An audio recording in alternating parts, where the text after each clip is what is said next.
"I can work, sir," she begged, the cowboy said. "No, you can rest beside me."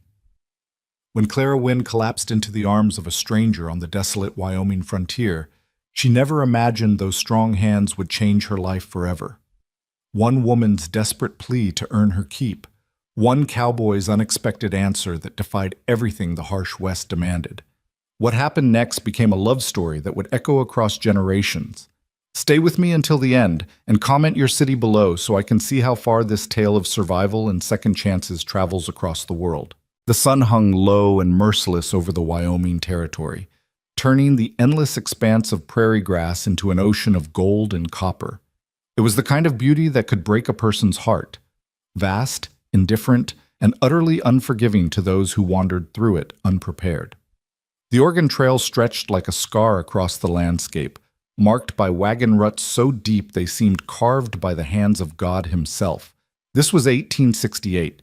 A year when the West was still wild enough to kill you and civilized enough to make you believe you might survive it. Clara Wynne had believed that once. She didn't anymore. She stumbled forward, each step a negotiation between her body's desperate need to collapse and her mind's stubborn refusal to let the wilderness claim another victim. Her dress, once a respectable blue cotton that her mother had sewn with careful hands, was now a tattered brown thing, stained with dust, blood, and the residue of wood smoke from fires that would never be lit again. The hem dragged through the dirt, collecting burrs and thorns like bitter souvenirs of her journey. Her honey-colored hair, which had been neatly braided when her family's wagon train departed from Missouri 3 months earlier, now hung in tangled ropes down her back, streaked with ash and grime. The attack had come at dawn, 4 days ago. Or was it 5? Time had become as fluid as the heat waves shimmering in the distance, bending and warping until Clara could no longer trust her own memory. She remembered the sound first, a war cry that split the morning silence like an axe through wood. Then the thunder of hooves, the screaming, the impossible speed with which everything she knew had been torn apart. Her father had pushed her behind a water barrel, his weathered face suddenly young with fear. "Stay down, Clara. Whatever happens, you stay down." Those were the last words he'd spoken to her. She'd obeyed, pressing herself into the dirt while the world exploded around her. When silence finally returned, a silence so complete it felt like deafness, she'd emerged to find the wagon train destroyed. Bodies lay scattered across the prairie like discarded dolls. Her father, her mother, her younger brother Tommy, who had turned 12 just a week before, and who had been so excited about seeing Oregon, about starting fresh in a place where the trees grew so tall they blocked out the sky. Clara had walked away from that scene with nothing but the clothes on her back and a canteen that was already half empty. She'd walked because staying meant dying there among the ashes and the dead. And something in her, some kernel of stubbornness inherited from her father's Swedish blood, refused to grant the wilderness that satisfaction. Now, that stubbornness was nearly spent. Her lips were cracked and bleeding, each breath a small agony in her parched throat. The canteen had run dry yesterday, or the day before. She couldn't remember. The sun felt like a physical weight pressing down on her shoulders, and her vision kept tunneling, darkening at the edges before snapping back into painful clarity. She knew these were warning signs, knew that her body was beginning to shut down, conserving resources for organs more vital than consciousness. But she kept walking because walking was all she had left. The prairie stretched before her in endless repetition, the same clumps of sagebrush, the same rust-colored dirt, the same distant mountains that never seemed to get any closer. A hawk circled overhead, riding thermals in lazy spirals, and Clara found herself envying its freedom. To see the world from above, to understand the pattern of things instead of being trapped in the endless, ground-level monotony of survival. That's when she saw it. At first, she thought it was another hallucination. She'd been having them for the past day. Visions of her mother's kitchen back in Missouri, the smell of fresh bread, Tommy's laughter echoing through rooms that no longer existed. But this vision didn't fade when she blinked. A structure, maybe a mile distant, where the prairie began to roll into gentle hills. Not a mirage born of heat and desperation, but something solid, something real. A ranch. Clara's heart, which had been beating in a slow, defeated rhythm, suddenly surged with something dangerous, hope. She'd learned over the past days that hope was more dangerous than despair because hope required energy, required the willingness to be disappointed one more time. But she couldn't stop it from flooding through her veins, couldn't stop her feet from moving faster, her cracked lips from forming a word she hadn't spoken in days. Please. The distance that had seemed like a mile revealed itself to be crueler than that. Perhaps 2 miles, perhaps 3. Each step became a battle. Her vision began to tunnel again, and this time it didn't snap back as quickly. The edges of the world grew soft and dark, as if she were looking through a telescope that someone was slowly closing. Her foot caught on a rock, and she stumbled, barely catching herself on her hands. The impact sent shockwaves of pain through her palms, which were already raw and blistered from her days of walking. Get up, she told herself. Get up, Clara Wynne. Get up. She got up. The ranch resolved itself into distinct features as she drew closer. A main house, weathered but sturdy, built from logs that had been carefully chinked against the Wyoming winters. A barn, its red paint faded to a dusty rose by years of sun and wind. Corrals holding horses that looked like they were carved from sunlight and shadow. And movement, blessed, beautiful movement. A figure near the barn, tall and lean, working with focused attention on something she couldn't quite see. Clara tried to call out, but her voice had abandoned her somewhere in the last mile. All that emerged was a rasping sound, barely louder than the whisper of wind through the grass. She pushed forward, her entire world narrowing to that single point of civilization, that promise of help, of water, of survival. She was perhaps 50 yards from the house when her body finally decided it had carried her far enough. Her legs simply stopped working, folding beneath her like paper dolls. The ground rushed up to meet her, and in that moment, suspended between standing and falling, between survival and surrender, Clara found herself thinking about her mother. About the way she used to sing while churning butter, old Swedish folk songs that Clara had never learned the words to. About her father's hands, scarred and capable, always building something or fixing something or creating something from nothing. About Tommy's gap-toothed smile and his collection of interesting rocks and his absolute certainty that Oregon was going to be paradise.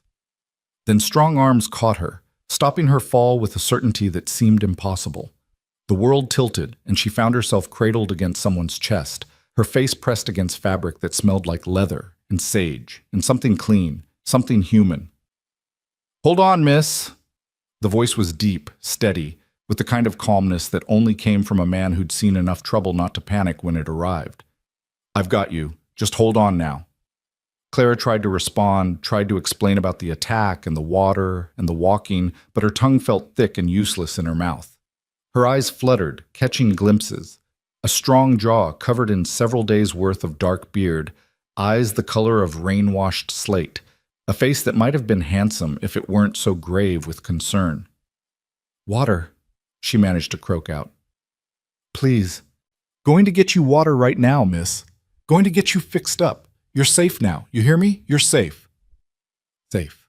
The word seemed impossibly foreign, a sound from another language, another life. Clara wanted to laugh or cry or explain that nowhere was safe, that safety was an illusion people told themselves while the world waited to show them otherwise. But darkness was pulling at her consciousness, patient and persistent, and she was so tired of fighting. She let herself fall into it, trusting, for the first time in days, that someone else would catch her. When Clara woke, the first thing she noticed was softness. For days, she'd known only hard ground and harder walking, her body a catalog of aches and bruises. But now she was lying on something that gave beneath her weight, cradling her body with impossible gentleness. A bed. She was in a bed. Her eyes opened slowly, adjusting to lamplight that seemed bright as the sun after days of harsh daylight and cold nights. She was in a small room, simply furnished but clean. A window showed darkness beyond. Night had fallen while she'd been unconscious. The walls were log construction, chinked and sturdy, and a braided rug covered the wooden floor. A rocking chair sat in one corner, and atop a simple dresser, a wash basin and pitcher waited with practical efficiency. Clara tried to sit up and immediately regretted it. Her head swam, and every muscle in her body screamed protest. She'd made it perhaps 3 inches off the pillow when a voice stopped her. "Easy now. You've been out for near about 6 hours." She turned her head, slowly, carefully, and found the source of the voice. The man who'd caught her stood in the doorway, holding a tray that bore a bowl of something that sent steam curling into the air. In the lamplight, she could see him more clearly. He was probably in his early 30s, tall and lean in the way of men who worked hard for their living. His dark hair was slightly too long, curling around his ears and the collar of his shirt. The beard she'd glimpsed earlier was neatly trimmed now, but it was his eyes that caught her, gray and steady, with a kindness in them that seemed at odds with the hardness that frontier life usually carved into men. "Who are you?" Claire's voice came out as a rasp, and she winced at the sound of it. "Name's Elias Griffin. This is my ranch." He moved into the room with careful, deliberate movements, setting the tray on a small table beside the bed. "And before you start worrying, you're perfectly safe. I've got a housekeeper, Mrs. Whitley, but she's visiting her daughter in town for a few days. You've got my word as a gentleman that you've got nothing to fear under this roof." The formality of his speech, the careful way he maintained distance from the bed, the openness of his explanation, all of it spoke to a man who understood how vulnerable a woman alone in a strange place might feel. Clara felt something in her chest unclench slightly. "I'm Clara," she said. "Clara Wynne. Miss Wynne." Elias nodded, a small gesture of acknowledgement. "Think you can sit up a little? You need to get some food and water in you. You're dehydrated something fierce." With his help, his touch gentle but impersonal, supporting her shoulders while she shifted against the pillows, Clara managed to prop herself into a sitting position. The room spun briefly before settling. Elias handed her a cup of water, and Clara had to force herself to sip it slowly when every cell in her body screamed to gulp it down. "Small sips," Elias coached, watching her carefully. "I know you want to drink the whole thing, but your stomach's probably pretty empty. Too much too fast and you'll just sick it back up." Clara obeyed, though it took every ounce of willpower she possessed. The water was cool and clean, and it felt like life itself flowing down her throat. After she'd finished half the cup, Elias handed her the bowl, a simple broth, clear and fragrant with herbs. "It's just chicken broth," he explained. "Nothing heavy. We'll work you up to real food once your stomach remembers what it's for." Clara ate in silence, and Elias stood by the window, giving her privacy while remaining close enough to help if she needed it. The broth was the most delicious thing she'd ever tasted, not because it was particularly special, but because she was alive to taste it. Each spoonful was a small miracle. When she'd finished as much as she could manage, Elias took the bowl and settled into the rocking chair, maintaining that careful distance. In the lamplight, with his hands folded and his expression patient, he looked like a man prepared to wait as long as necessary. "Do you want to tell me what happened to you?" he asked gently. "Or would you rather rest first?" The kindness in his voice nearly undid her. Clara felt tears burning behind her eyes, the first tears she'd allowed herself since the attack. She'd been too busy surviving to cry, too focused on the next step and the next breath to let herself feel the enormity of what she'd lost. But here, in this quiet room with this quiet man, the walls she'd built to contain her grief began to crack.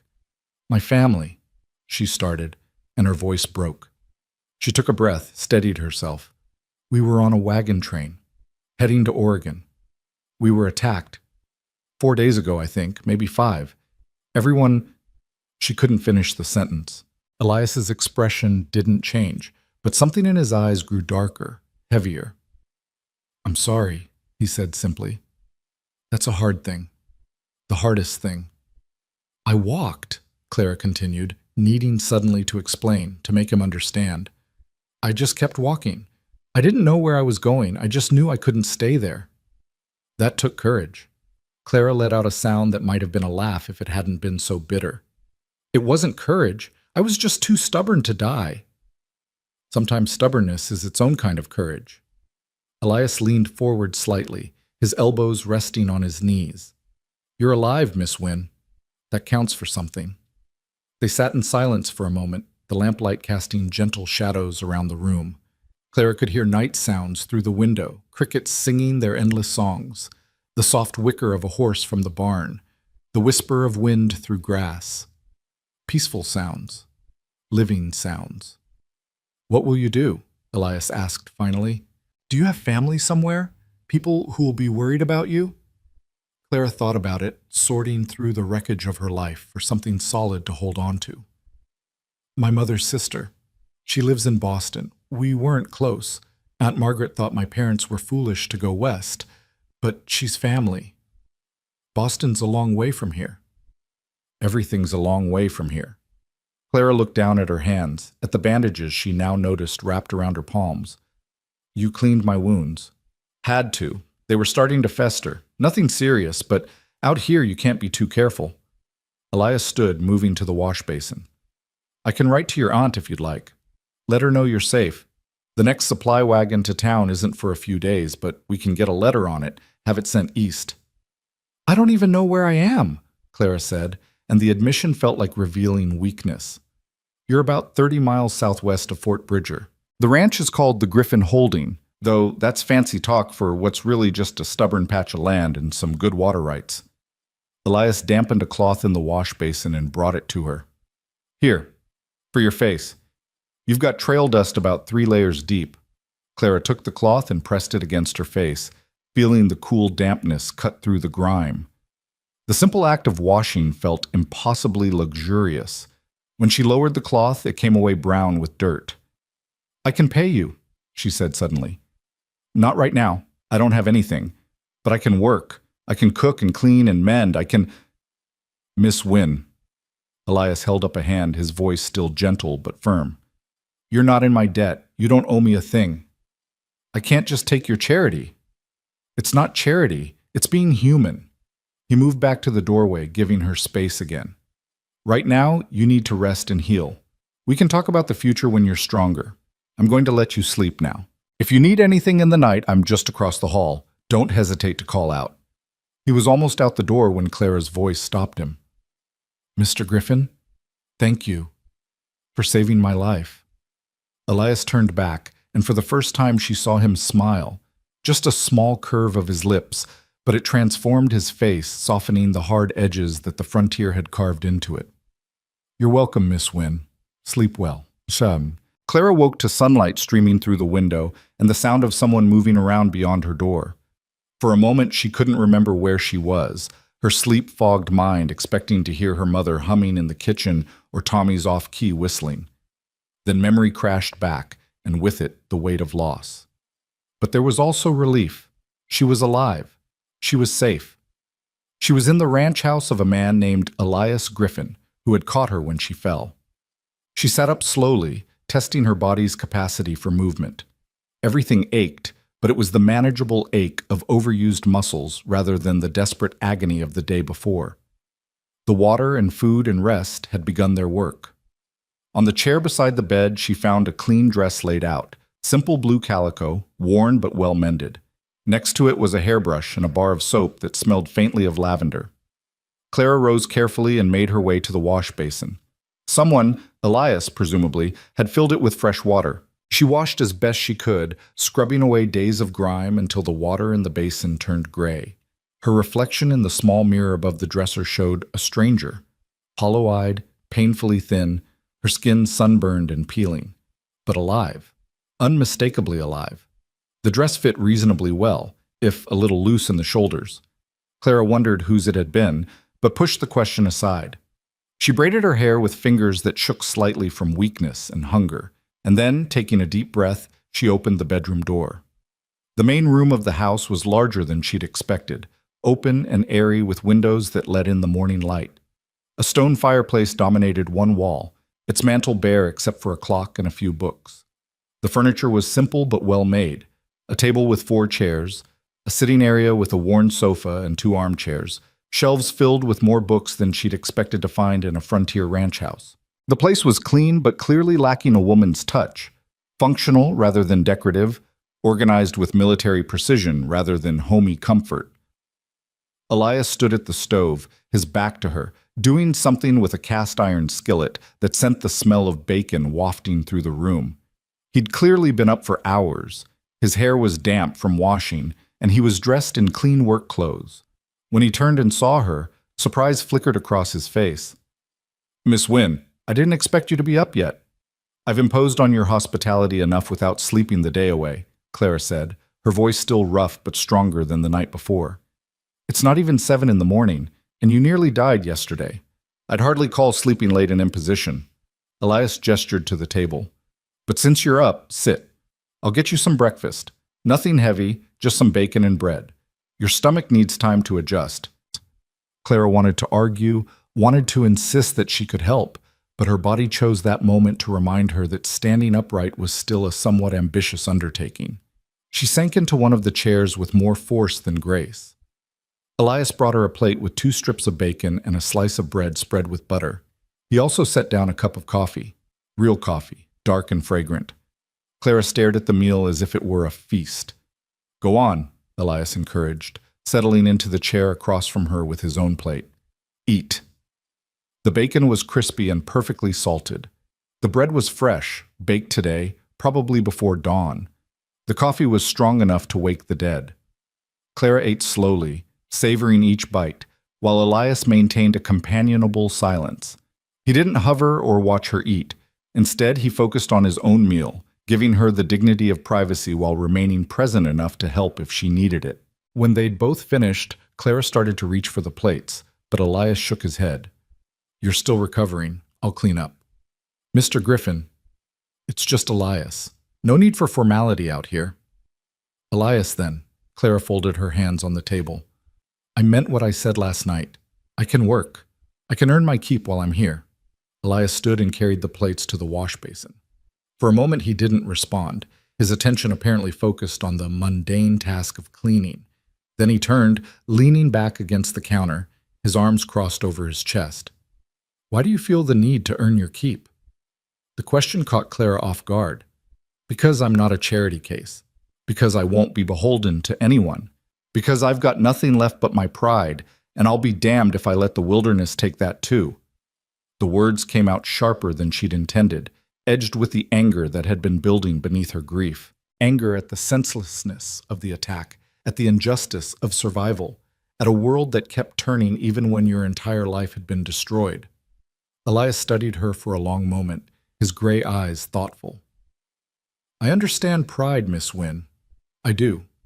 But I also understand that sometimes the bravest thing a person can do is let themselves be helped without conditions attached." "You don't understand." Clara heard her voice rising and struggled to control it. "I need to be useful. I need to have purpose.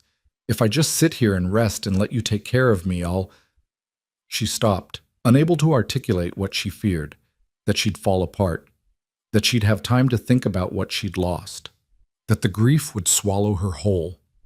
Elias was quiet for a moment. Then he crossed to the table and sat down again, his movements deliberate and unhurried. When he spoke, his voice was gentle but firm. "All right, I hear you. But here's the deal. You can help around the house, but only when you're strong enough. No pushing yourself until you're sick again. And you accept help when you need it without arguing. Those are my terms." Clara met his eyes, searching for pity and finding only respect. "Those are reasonable terms." "Good." Elias stood again. "Right now I need to check on the horses and mend a section of fence that came down in last week's storm. That'll take me most of the day. You should rest. And before you argue, resting means reading or sitting on the porch or doing any of the other 100 things that don't involve work. Understand?" "I understand." "Good," Elias said again. He retrieved his hat from a peg by the door, a weathered Stetson that had seen better days, and settled it on his head. At the threshold he paused. "There's books on the shelf if you want them. Help yourself to anything in the kitchen. And Miss Wynne, you're safe here. I want you to really hear that. Whatever happened out there on the trail, whatever you're afraid of, you're safe here." Then he was gone, the door closing softly behind him, leaving Clara alone with the morning sunlight and the gentle sounds of a ranch coming to life. The days developed a rhythm. Clara would wake to find Elias already gone to his morning chores, a simple breakfast left warming by the stove. She'd eat, then spend the morning doing small tasks, mending clothes, straightening the already straight rooms, preparing lunch. In the afternoon, she'd rest, often on the porch, where she could watch the prairie stretch away in all directions, gold and green and impossibly vast. Elias would return for lunch, and they'd eat together, their conversations brief but comfortable. He'd tell her about the fence repair, or the new colt in the barn, or the weather patterns he'd learned to read in the Wyoming sky. She'd tell him about the books she was reading from his surprisingly extensive library, classics like Dickens and Shakespeare, newer works like Whitman's poetry. They didn't talk about her family or her past. Elias seemed to understand that grief needed time before it could be examined too closely. In the evenings, after dinner, they'd sit by the fireplace, Elias in one armchair, Clara in the other, and he'd read aloud. His voice was perfect for it, deep and steady, bringing the words to life in a way that made Clara feel like she was somewhere else, someone else. Sometimes she'd close her eyes and just listen, letting the stories carry her away from the memories that waited in the darkness beyond the firelight. On the fourth day, Clara woke feeling stronger. Her body had stopped aching. The blisters on her feet had healed to tender new skin. The sunburn had faded to a light tan. She could move without deliberate care, could think without exhaustion clouding her thoughts. She decided it was time to actually earn her keep. When Elias came in for lunch, he stopped short in the doorway. The house had been transformed. The dust that had accumulated in corners was gone. The windows gleamed. The wooden floors had been swept and scrubbed. Fresh wildflowers, gathered from the field behind the house, sat in a jar on the table, and the smell coming from the stove made his stomach growl audibly. "Miss Wynne, it's stew," Clara said, not turning from where she stood at the stove. "Nothing fancy, just beef and vegetables and some herbs I found in your garden. I hope you don't mind that I used your supplies." "I don't mind." Elias removed his hat and hung it on its peg, his eyes still taking in the transformed room. "But I thought we agreed you'd take it easy. I'm feeling much better, and I told you I need to be useful." Clara ladled stew into 2 bowls and brought them to the table. "Besides, you've been working from dawn to dusk. The least I can do is make sure you have a proper meal waiting." Elias sat, still looking slightly stunned. He took a spoonful of the stew, chewed thoughtfully, and then looked up at Clara with an expression she couldn't quite read. "This is good, really good." Clara felt a flush of pleasure that surprised her. When had she last felt proud of something as simple as cooking a meal? "My mother taught me. She believed that if you were going to do something, you should do it right. Your mother was a wise woman." They ate in companionable silence for a few minutes. Then Elias set down his spoon, his expression turning serious. "Miss Wynne, Clara, I want to be clear about something. You helping around the house, cooking, cleaning, that's fine if it makes you feel better. But I want you to understand that it doesn't change anything. You're not working off a debt because there is no debt. You're welcome here, work or no work, for as long as you need to be here." Clara looked down at her bowl, her throat suddenly tight. "Why are you doing this? You don't know me. I'm nothing to you." "That's where you're wrong." Elias's voice was quiet but intense. "You're a human being who needed help. That makes you something to me. It makes you something to anyone with a conscience." Clara looked up, meeting his steady gray eyes. "Not everyone out here has a conscience." "No," Elias agreed. "But some of us try." A week after Clara's arrival, a letter came. Elias brought it back from town, where he'd gone to pick up supplies and mail the letter Clara had written to her aunt in Boston. He handed it to her at dinner, and Clara felt her stomach drop when she saw the handwriting on the envelope. "It's from my aunt," she said unnecessarily. "You don't have to read it now if you don't want to." But Clara did want to, or rather, she needed to. She broke the seal and read the letter while Elias discreetly busied himself with clearing the table. "My dear Clara, I received your letter with great shock and sorrow. The loss of your parents and dear little Thomas is a tragedy beyond words. I can scarcely believe that my dear sister is gone, and in such horrible circumstances. You must come to Boston immediately. I have already made arrangements for your journey. There is a stage that runs from Fort Bridger to the railroad. I have enclosed funds for your passage, as well as train fare from Nebraska all the way to Boston. Mr. Richards, a business associate of my late husband, will be traveling west in 2 weeks' time and has agreed to escort you on his return journey. Clara, you must understand that the frontier is no place for a young woman alone. You need family. You need stability. You need to be in civilization where you can properly mourn and then begin to rebuild your life. Boston can offer you everything you need: society, security, perhaps even a suitable match when sufficient time has passed. Please do not argue with me on this matter. I know you have your father's stubborn streak, but sometimes stubbornness must give way to sense. You have been through an ordeal that would break most people. Come home. Let me take care of you. Your loving aunt, Margaret Ashford. Clara read the letter twice, then carefully folded it and set it on the table. Elias, who had been pretending to not watch her, finally sat down across from her. Bad news? My aunt wants me to come to Boston. She's made arrangements, escort, travel funds, everything. That's good, isn't it? You said you had no one else. I know. Clara stared at the folded letter. She's right. Boston is the sensible choice.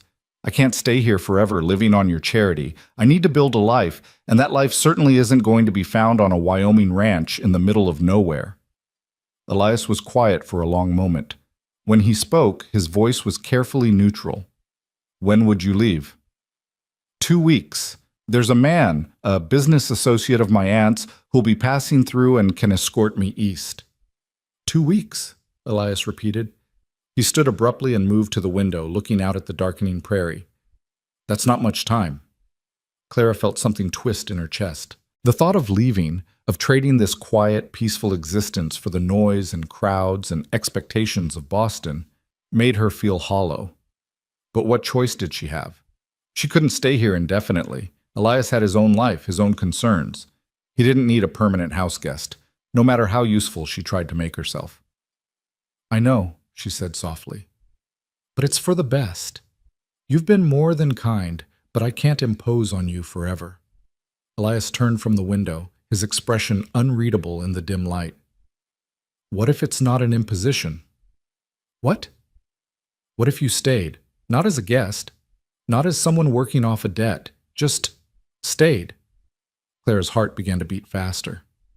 Elias, I can't just live here. People would talk. It wouldn't be proper. There's about 30 people within a day's ride of this ranch, and most of them have seen enough of life not to judge too harshly. And Mrs. Whitley comes by twice a week. That's chaperone enough for anyone with sense. He moved back to the table, his hands gripping the back of the chair. Clara, I've been alone on this ranch for 5 years. 5 years of eating meals by myself, sleeping in silence, talking to horses because there's no one else to talk to. Then you show up, and suddenly this house feels like a home instead of just a place to sleep between work. The food tastes better, the evenings feel shorter, the mornings feel like something worth waking up for. Clara stood, her legs suddenly unsteady. Elias, I'm not asking you to stay forever. I'm not asking for anything except that you think about whether Boston is really what you want, or if it's just what seems proper. Think about it, Clara. That's all I'm asking.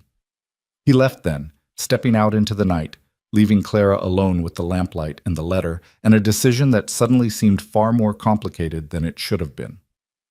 The next 2 weeks passed with a strange, bittersweet quality. Clara found herself noticing things she'd taken for granted. The way the morning light streamed through the kitchen windows, painting everything gold. The sound of Elias's voice when he read in the evenings. The absolute silence of the prairie at night, broken only by wind and the occasional coyote's call. The sense of peace that had slowly, steadily seeped into her bones. She caught herself thinking about Boston less as a destination and more as an obligation. Aunt Margaret meant well, Clara knew that, but Boston represented a return to a life that had never quite fit her, even before the wagon train west. The social expectations, the careful propriety, the sense of living in a box built by other people's rules and assumptions. Here, on the ranch, she could breathe. She didn't speak to Elias about his proposal. They both seemed to silently agree to let the question hang in the air, unanswered and unexamined. Instead, they simply lived, working, eating, reading, existing in a companionship that had become as natural as breathing. But time was a relentless thing, and the day came when Elias returned from town with news. Mr. Richards arrived in Fort Bridger yesterday, he said over dinner, his voice carefully neutral. He'll be at the Turner Ranch tomorrow afternoon. It's about 2 hours' ride from here. He's expecting to leave the day after, so if you're going to go, you'll need to ride over with me tomorrow. Clara set down her fork, her appetite suddenly gone. Tomorrow. Yes. That's sooner than I expected. Time moves fast out here. Elias pushed food around his plate without eating. If you want to go, I'll take you. If you want to stay, I'll ride over and tell Richards you've changed your plans. The moment had arrived, the choice laid bare. Clara looked around the room, at the curtains she'd hemmed last week, at the flowers she'd put in the window, at the book lying open on the side table, marking the place where Elias had stopped reading the night before. She thought about Boston, about Aunt Margaret's careful concern and the life of respectable widowhood that surely awaited her there. Safe, proper, predictable, empty.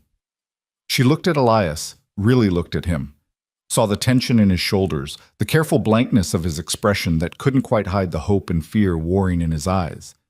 This man who had caught her when she fell, who had cared for her without expectation or demand, who had given her space to heal and purpose to live in companionship that asked for nothing but her presence.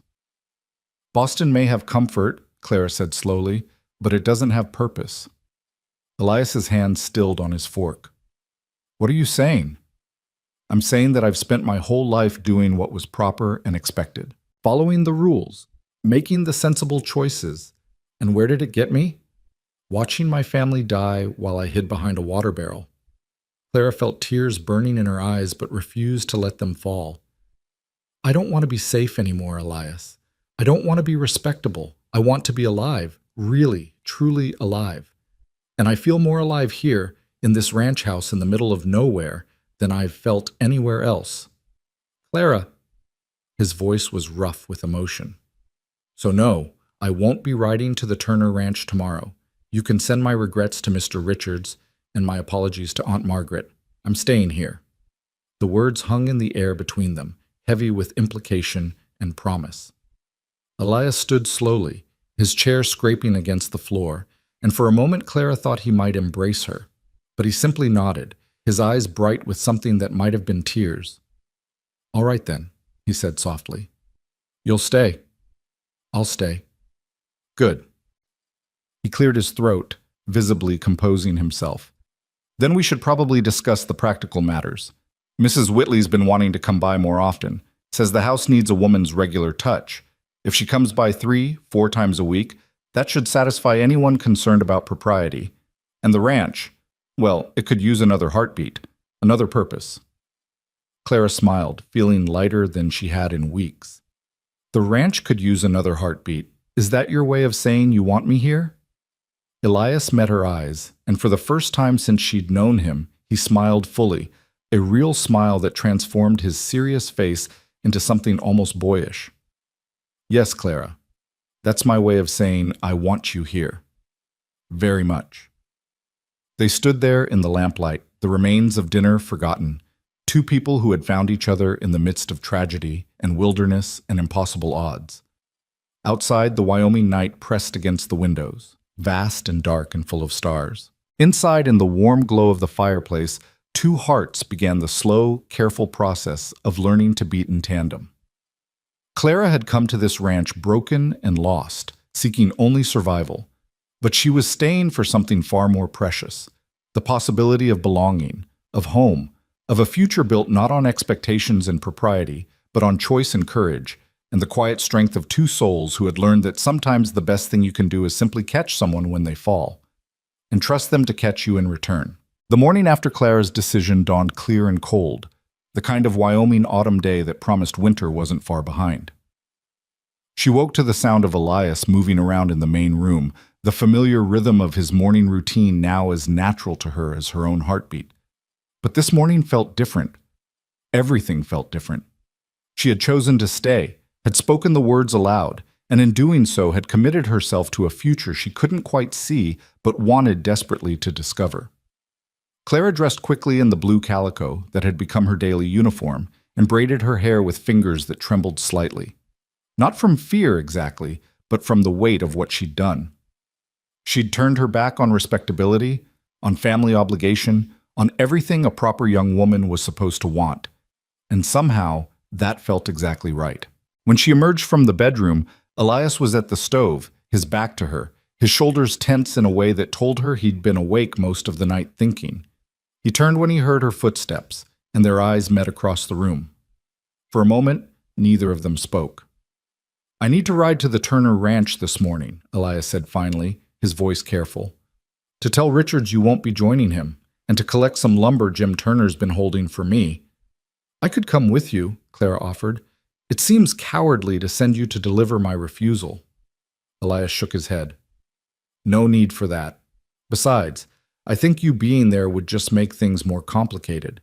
Richards is likely to try to convince you otherwise, and your aunt has probably given him a whole speech about duty and propriety."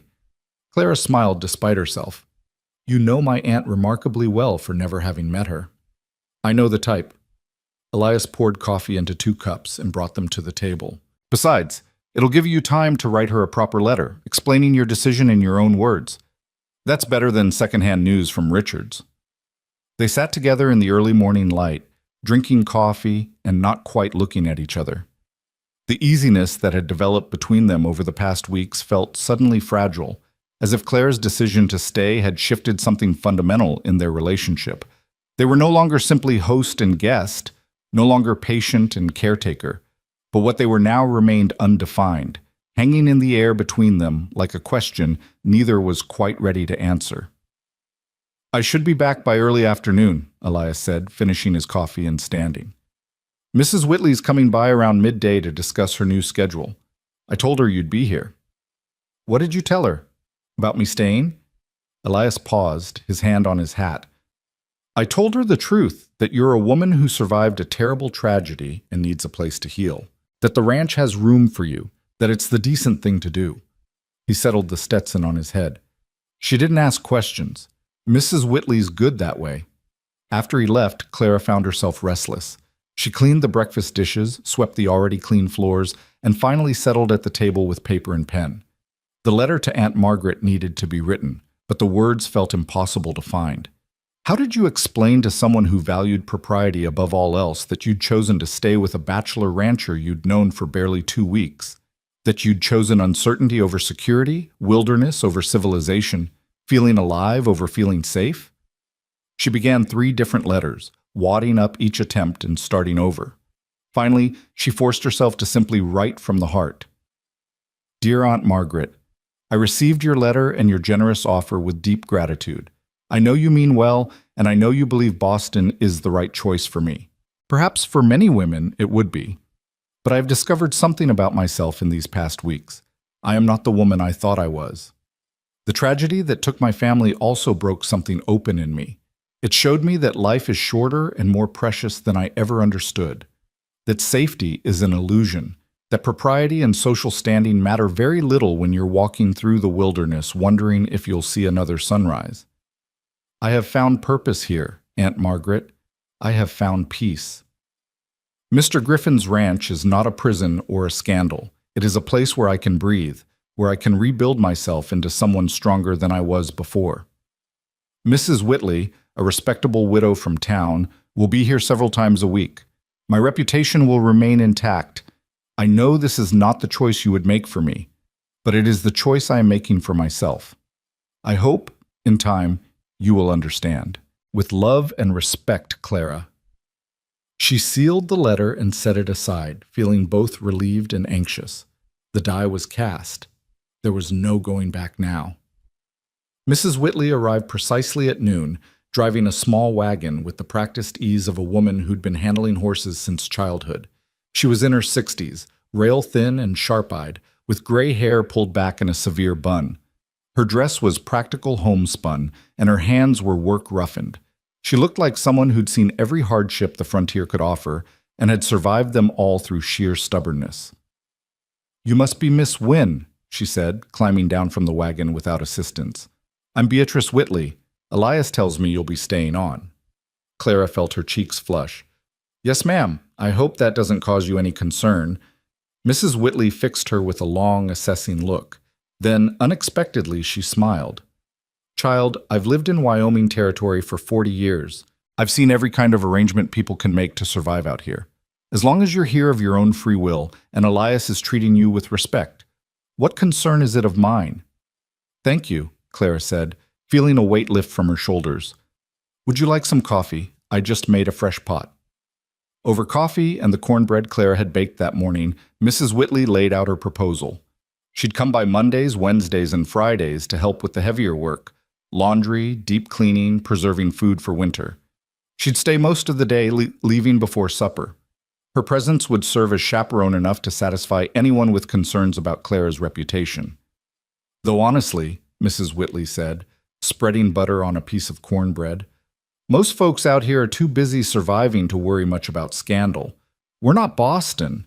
We're not even civilization, really. We're just people trying to make it through another winter. That's what I'm discovering, Clara said softly. Mrs. Whitley studied her over the rim of her coffee cup. Elias is a good man. Lost his whole family to fever 7 years back. Parents, 2 sisters, baby brother. Came out here to start fresh, to build something that was his. He's been alone too long, if you ask me. Needs someone to remind him there's more to life than work and duty. Clara felt her throat tighten. He told me he lost his family, but he didn't give details. He wouldn't.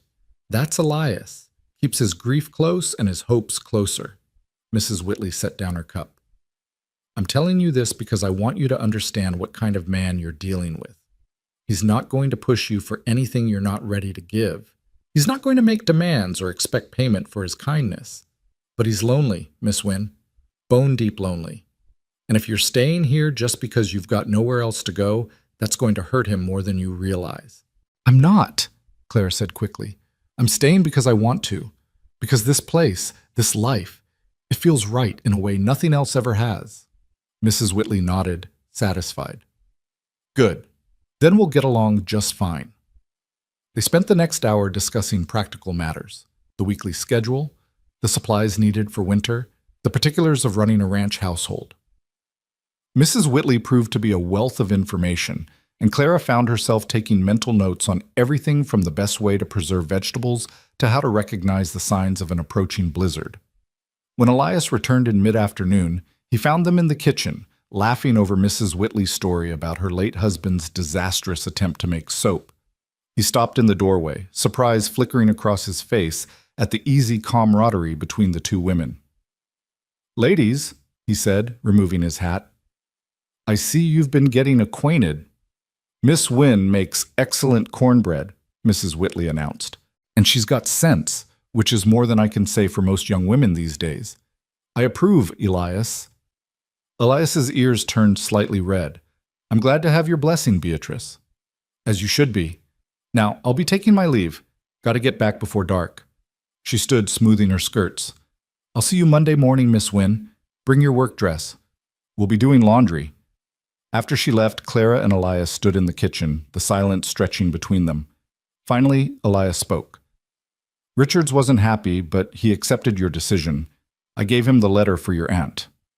Thank you. He said to tell you that if you change your mind, you can send word to the Turner Ranch. He'll be in the area for another week. Clara shook her head. I won't change my mind. Elias looked at her, really looked at her, and Clara saw something in his expression that made her heart beat faster.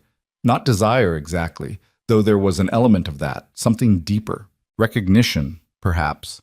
The look of someone who'd found something they didn't know they'd been searching for. Good, he said softly. I'm glad. The days that followed developed a new rhythm. Mrs. Whitley came 3 times a week, her presence lending an air of respectability to the household. On those days, the ranch house buzzed with activity, washing and mending, preserving and cleaning, the comfortable work of women who understood the constant labor required to maintain a home on the frontier. On the other days, Clara and Elias fell into patterns of their own making. She'd rise early to make breakfast while he did the first round of chores. They'd eat together, discussing the day's plans. Then Elias would head out to work the land, mending fences, tending the horses, preparing for winter, while Clara managed the house. But as the days passed and her strength fully returned, Clara found herself venturing beyond the house more often. She'd bring Elias lunch in the fields, staying to talk while he ate. She'd help him brush down the horses in the evening, learning their names and personalities. She'd sit on the corral fence and watch him work with the new colt, marveling at the patience in his movements, the gentle firmness in his voice. One afternoon, 3 weeks after her decision to stay, Clara found Elias in the barn, struggling to lift a heavy saddle onto a high rack. Without thinking, she moved to help him, and together they hoisted it into place. When they stepped back, breathing hard from the effort. Their hands accidentally brushed. Both of them froze. The touch was electric, sending a jolt of awareness through Clara's entire body. She looked up and found Elias staring at her with an intensity that made her breath catch. For a moment she thought he might kiss her. For a moment she wanted him to. But Elias stepped back, putting careful distance between them. "Thank you for the help," he said, his voice rougher than usual. "Of course," Clara managed, her own voice barely above a whisper. They stood there in the barn, dust motes dancing in the light filtering through the slats, the smell of hay and horses surrounding them. The moment stretched, heavy with possibility and restraint. "Clara," Elias began, then stopped. He removed his hat and ran a hand through his hair, a gesture she'd learned meant he was wrestling with something difficult. "I need to say something, and I need you to hear me out without interrupting. Can you do that?" Clara nodded, her heart pounding. "I know why you're here. I know you stayed because this place gives you peace, gives you purpose. And that's good. That's important. But I need you to know—" He paused, seeming to gather courage. "I need you to know that I've come to care for you. Not as a guest or someone I'm helping, as a woman. As someone I look forward to seeing every morning and think about every evening. Someone who's made this house feel like a home again." Clara opened her mouth to respond, but Elias held up a hand. "Let me finish. I'm not asking you for anything. I'm not expecting anything to change. You've been through hell, and the last thing you need is me complicating your life with my feelings. But I couldn't keep pretending that what I feel is simple hospitality or Christian charity. It's not. It's more. And I thought you should know." He settled his hat back on his head and turned toward the barn door. "Take all the time you need to think about that. And if it changes how you feel about staying here, I'll understand. I'll help you get to your aunt in Boston or anywhere else you want to go. No hard feelings, no obligations." Then he walked out, leaving Clara standing in the barn with her heart racing and her mind spinning. She pressed her hand to her chest, feeling the rapid beat beneath her palm. The truth was, she'd known, had felt the change in how Elias looked at her, in the careful way he maintained distance between them, in the tenderness beneath his practical care. But hearing him say it aloud, hearing the raw honesty in his voice changed everything. Because she felt it too. Had been feeling it for weeks, maybe since the moment he'd caught her before she hit the ground. The way her day felt incomplete until she saw him. The way her heart lifted when she heard his boots on the porch. The way she found excuses to be near him, to talk to him, to share space with him. She'd survived the wilderness and walked through tragedy, had lost everything, and somehow found herself here. With him. And the thought of leaving now felt like choosing to lose herself all over again. That evening, they ate dinner in charged silence. Elias didn't bring up his confession, and Clara couldn't find the words to address it. They cleaned up together, moving around each other with careful choreography, and then settled into their usual spots by the fire. Elias picked up the book they'd been reading, a collection of adventure stories, but he didn't open it right away. "Clara, I'm sorry if I made you uncomfortable earlier. That wasn't my intention." "You didn't?" Clara said quickly. She took a breath, steadying herself. "Elias, look at me." He did, his gray eyes wary and hopeful all at once. "I need to tell you something too," Clara continued, "and I need you not to interrupt." A ghost of a smile touched his lips. "Fair enough." Clara twisted her hands in her lap, searching for the right words. "When I stumbled onto your ranch, I was a ghost.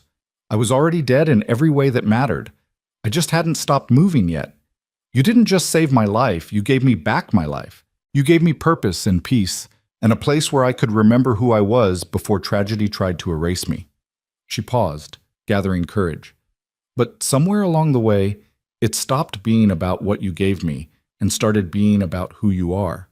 The way you read to me in the evenings, the way you're patient with the horses, the way you never once made me feel small or helpless or like a burden, the way you see me, not as a victim or a charity case, but as a person, as Clara." Elias had gone very still, his eyes locked on her face. "So when you say you care for me as a woman, I want you to know that I care for you as a man, not as my rescuer or my host, but as Elias.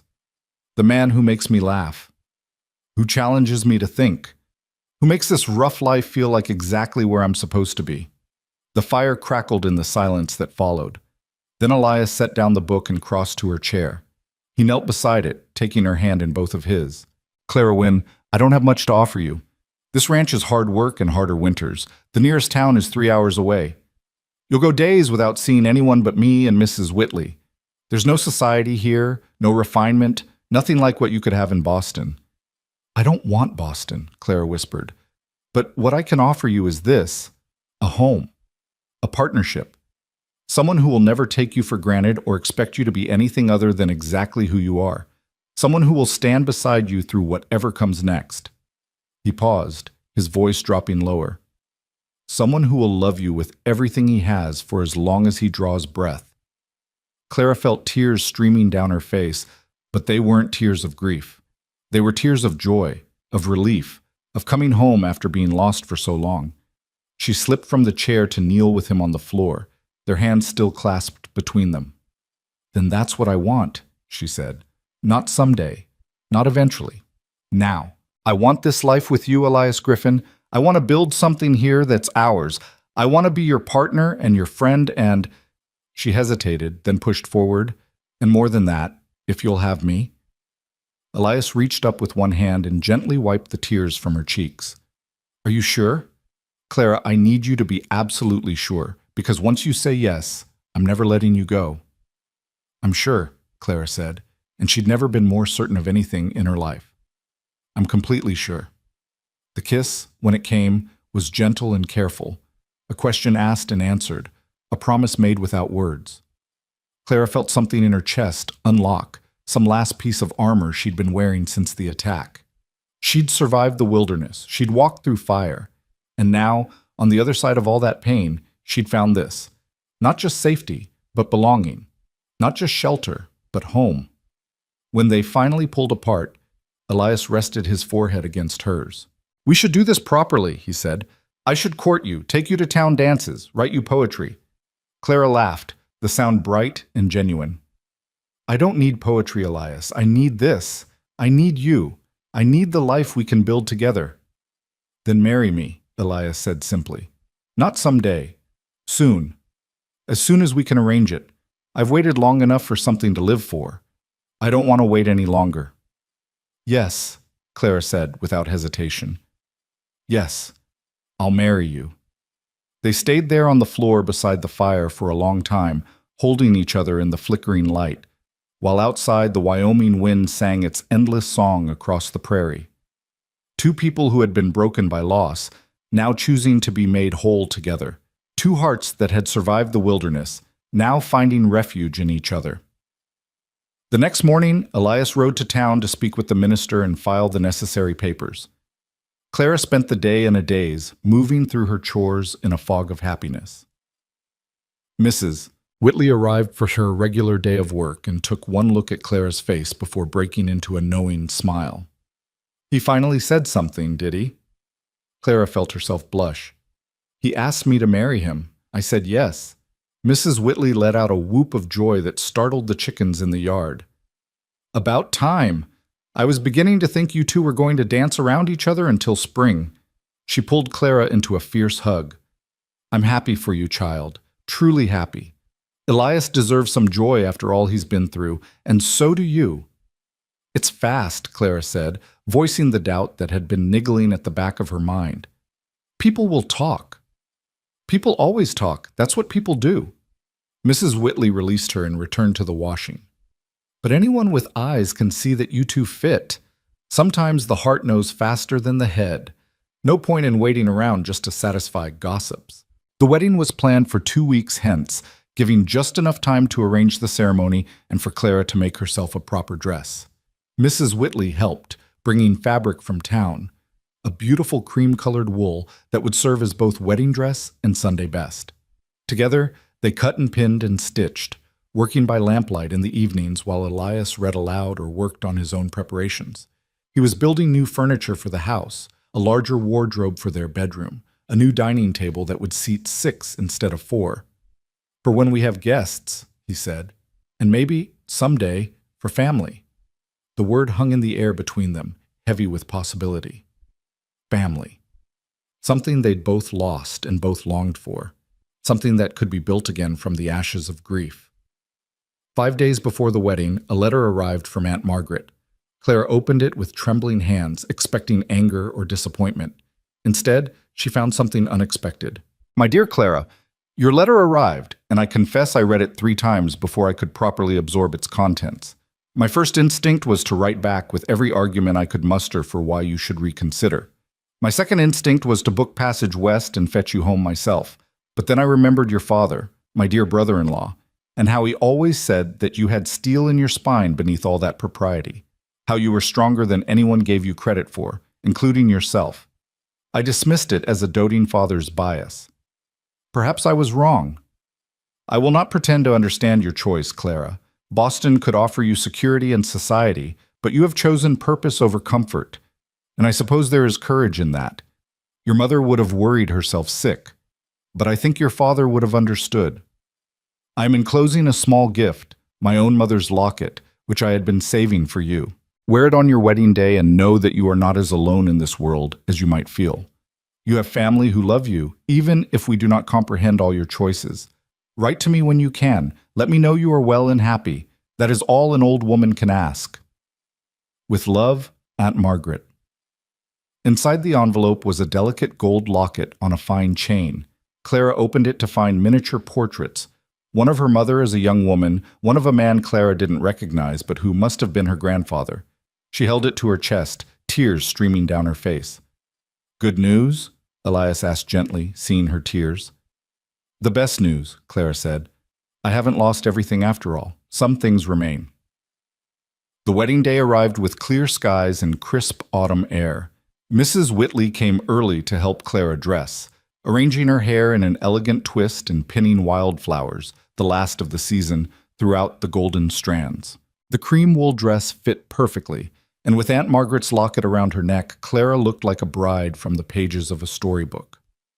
The ceremony was simple, held in the small church in Fort Bridger with perhaps 20 people in attendance. Jim Turner and his wife were there, along with several other ranchers from the area and their families. Mrs. Whitley stood as Clara's witness, and Jim Turner stood as Elias's. The minister, a gentle old man who'd been performing marriages in Wyoming territory for 30 years, spoke of partnership and perseverance, of building lives together in hard country. When Elias saw Clara walking down the aisle, his expression transformed. The careful reserve he usually maintained cracked, revealing raw emotion beneath. Love, wonder, gratitude, all of it written plainly on his face for anyone to see. They spoke their vows in steady voices, promising to honor and cherish, to stand together through whatever hardships came. When the minister pronounced them husband and wife, Elias kissed Clara with a tenderness that made Mrs. Whitley dab at her eyes with her handkerchief. The celebration afterward was modest: cake and coffee in the church hall, congratulations from neighbors, practical advice from the ranch wives about surviving the approaching winter. But through it all, Clara felt wrapped in warmth. These people, rough-edged frontier folks who'd come out in their Sunday best to witness 2 broken people choosing to be whole together, they were her community now, her people.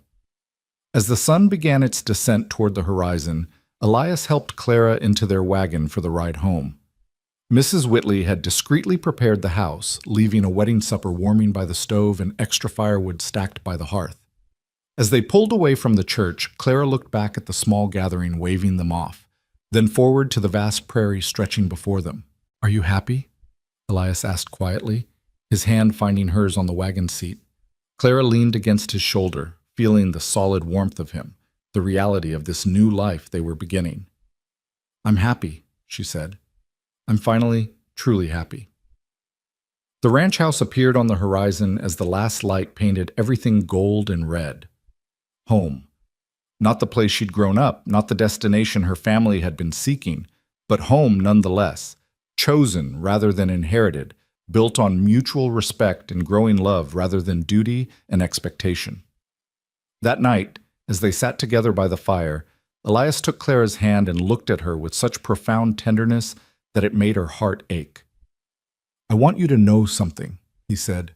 "You walked into my life half dead and completely lost. But you gave me something I didn't know I'd been missing. You gave me hope, Clara. Hope that life could be more than just surviving day to day, that it could be rich and full and worth living. Clara squeezed his hand. You gave me the same thing. You caught me when I fell, and you've been catching me every day since. They sat in comfortable silence, watching the fire burn low. Two people who had found each other against impossible odds. Outside, the Wyoming night stretched vast and dark, full of challenges yet to come. Brutal winters and harsh summers, loneliness and hardship, and all the trials that frontier life promised. But inside, wrapped in warmth and firelight, and the beginning of forever, Clara and Elias had everything they needed. They had each other. They had purpose. They had home. And that, Clara thought as she drifted towards sleep that night in her husband's arms, was more than enough. It was everything. The first weeks of marriage passed in a haze of discovery and adjustment.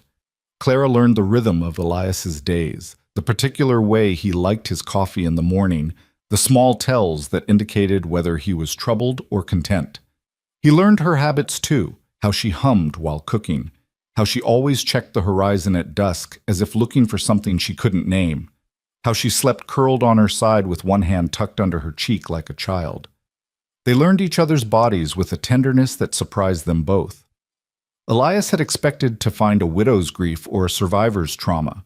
Instead, he found a woman who met him with equal parts curiosity and desire, who laughed when they fumbled in the darkness, who held nothing back once she'd decided to trust him completely.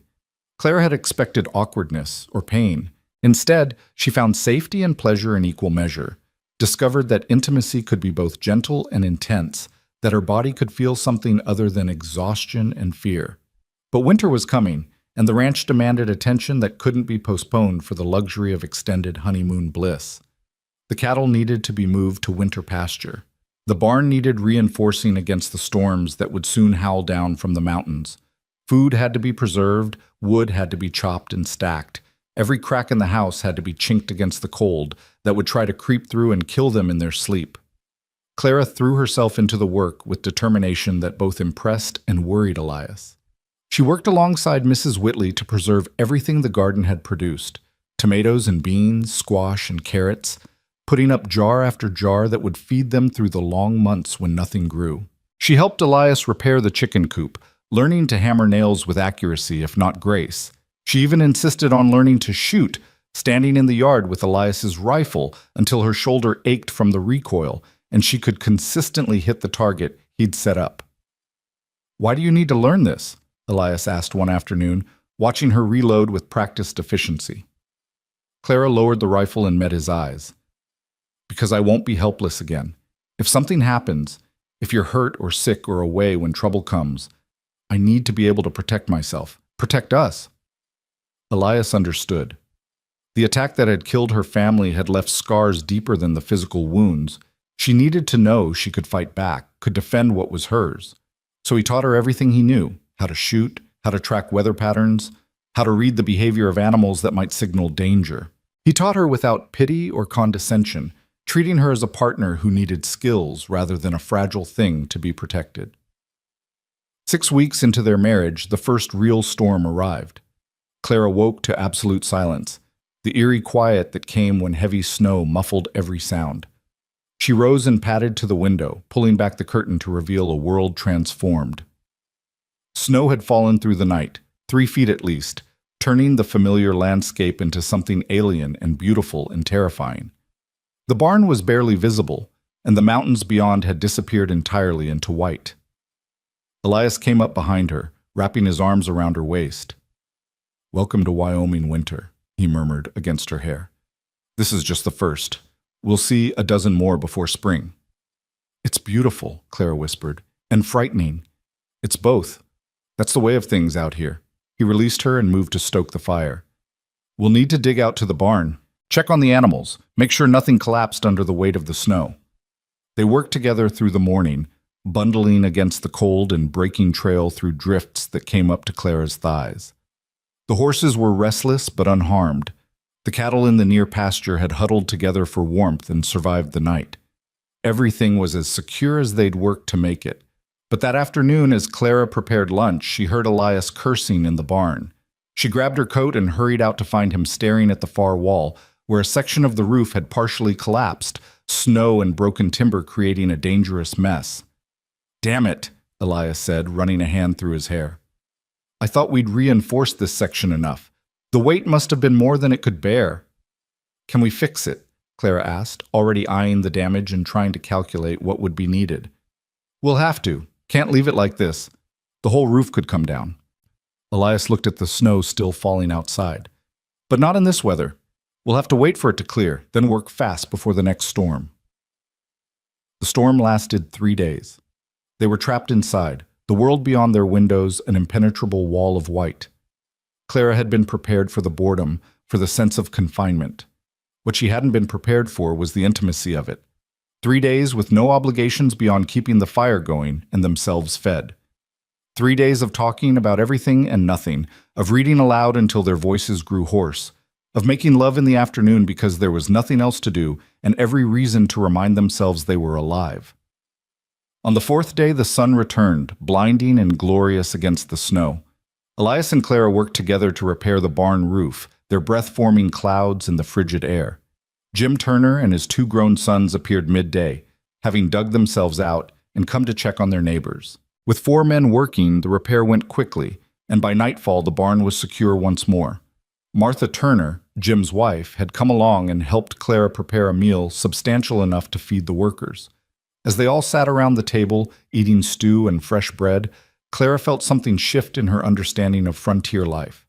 This wasn't just about individual survival. It was about community, about neighbors helping neighbors, because someday you'd be the one needing help. "You did good work today, Clara," Jim said, nodding at her across the table. "Not many women would be up on a roof in this weather." "I'm learning that out here. You do what needs doing," Clara replied.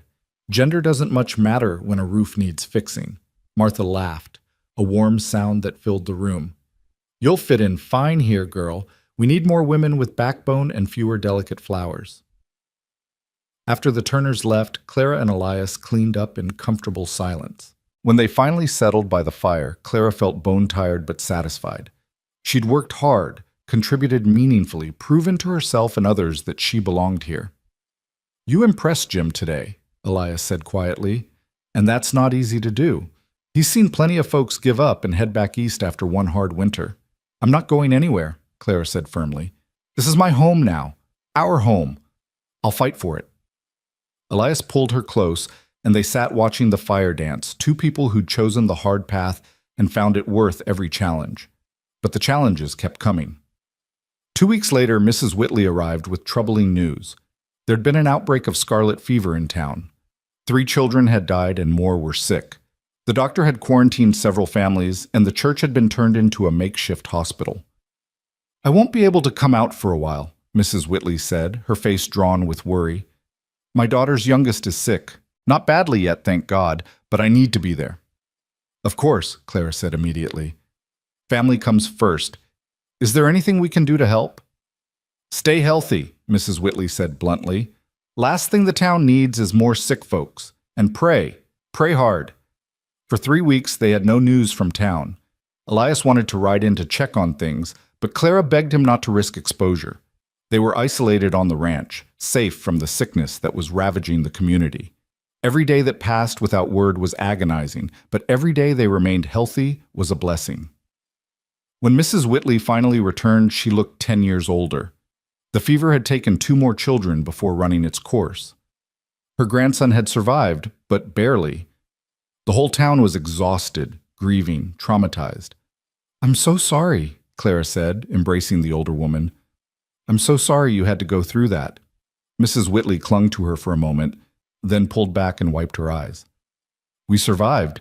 That's what matters. We always survive." She looked around the ranch house, at the normalcy of it. "It's good to be back. Good to be somewhere that death hasn't touched." But death had touched them all, Clara thought. Mrs. Whitley had lost neighbors. Clara had lost her family. Elias had lost everyone he'd loved before starting over in Wyoming. Maybe that's what made them strong. Not the absence of grief, but the determination to keep living despite it.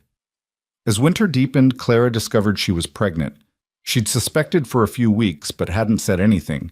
wanting to be certain before raising Elias's hopes. When she finally told him, over dinner on a frigid January evening, his face went through a series of expressions: shock, joy, fear, wonder, before settling on something that looked like awe. "A baby," he said softly. "We're going to have a baby." "Next summer," Clara confirmed, her hand resting on her still flat stomach. "July or August, the doctor thinks." Elias came around the table and knelt beside her chair, placing his hand over hers. "Are you happy? Is this what you want?" Clara thought about the question seriously before answering. A baby, a new life, a new responsibility, a new person to love and potentially lose. The thought terrified her, but it also filled her with fierce joy. "Yes," she said firmly. "This is what I want. A family. Our family." That night, as they lay in bed, Elias traced patterns on Clara's stomach and talked about the future. They'd need to build an addition to the house, create a proper nursery. They'd need more supplies from town. They'd need to prepare for the reality that Clara would be vulnerable for months, that the birth itself would be dangerous in a place so far from medical help. "I'm scared," Clara admitted in the darkness. "Women die in childbirth, especially out here, where help is so far away." "I know," Elias said quietly. "I'm scared too. But we'll do everything we can to keep you safe. We'll get Mrs. Whitley here early. We'll have the doctor standing by in town. We'll prepare for every possibility. And if something goes wrong," Elias pulled her closer, "then we'll face it together, like we face everything else." The pregnancy changed things in ways both subtle and profound. Elias became even more protective, insisting that Clara avoid heavy lifting or anything that might be dangerous. Clara chafed against the restrictions, but understood they came from love rather than condescension. She compromised by taking on more of the lighter tasks: cooking, mending, keeping accounts, while Elias handled the physical labor. Mrs. Whitley was overjoyed at the news and immediately began knitting tiny garments and collecting baby supplies. Martha Turner sent over a cradle her own children had used, beautifully made and well worn. Other ranch wives Clara had met only once or twice sent gifts and advice, welcoming her into the community of frontier mothers. But as Clara's body changed and her belly swelled, she found herself thinking about her own mother more often. Thinking about the stories she'd told of Clara's birth, the songs she'd sung, the wisdom she'd shared about motherhood. Clara missed her with an ache that felt physical, wished desperately that she could ask just one more question, hear one more piece of advice. One evening in early March, as they sat by the fire, Clara voiced her fears to Elias. "What if I'm not a good mother? What if I don't know what to do?" Elias looked up from the harness he was mending. "You'll learn. You'll make mistakes, and you'll figure it out. That's what every parent does." "But I don't have my mother to ask. I don't have anyone who knew me as a child, who can tell me what I was like, who can help me understand." Clara's voice broke. Elias set aside his work and came to sit beside her. "You're right, and that's a loss that nothing can replace. But you have Mrs. Whitley, who's raised 5 children. You have Martha Turner and the other ranch wives, who've all survived what you're about to face. You have me, and we'll figure this out together. And you have your mother's strength, Clara. I see it in you every day." Clara leaned against his shoulder, letting the tears come. Grief was like that. It waited in ambush, striking when you least expected it. But Elias was there to catch her, as he'd been catching her since the day they met. Spring arrived slowly, grudgingly, the snow retreating inch by stubborn inch. As the world turned green again, Clara's belly grew round and prominent. She moved with the careful deliberation of a woman carrying precious cargo, one hand always resting protectively on her stomach. The baby kicked and tumbled inside her, making its presence known at all hours.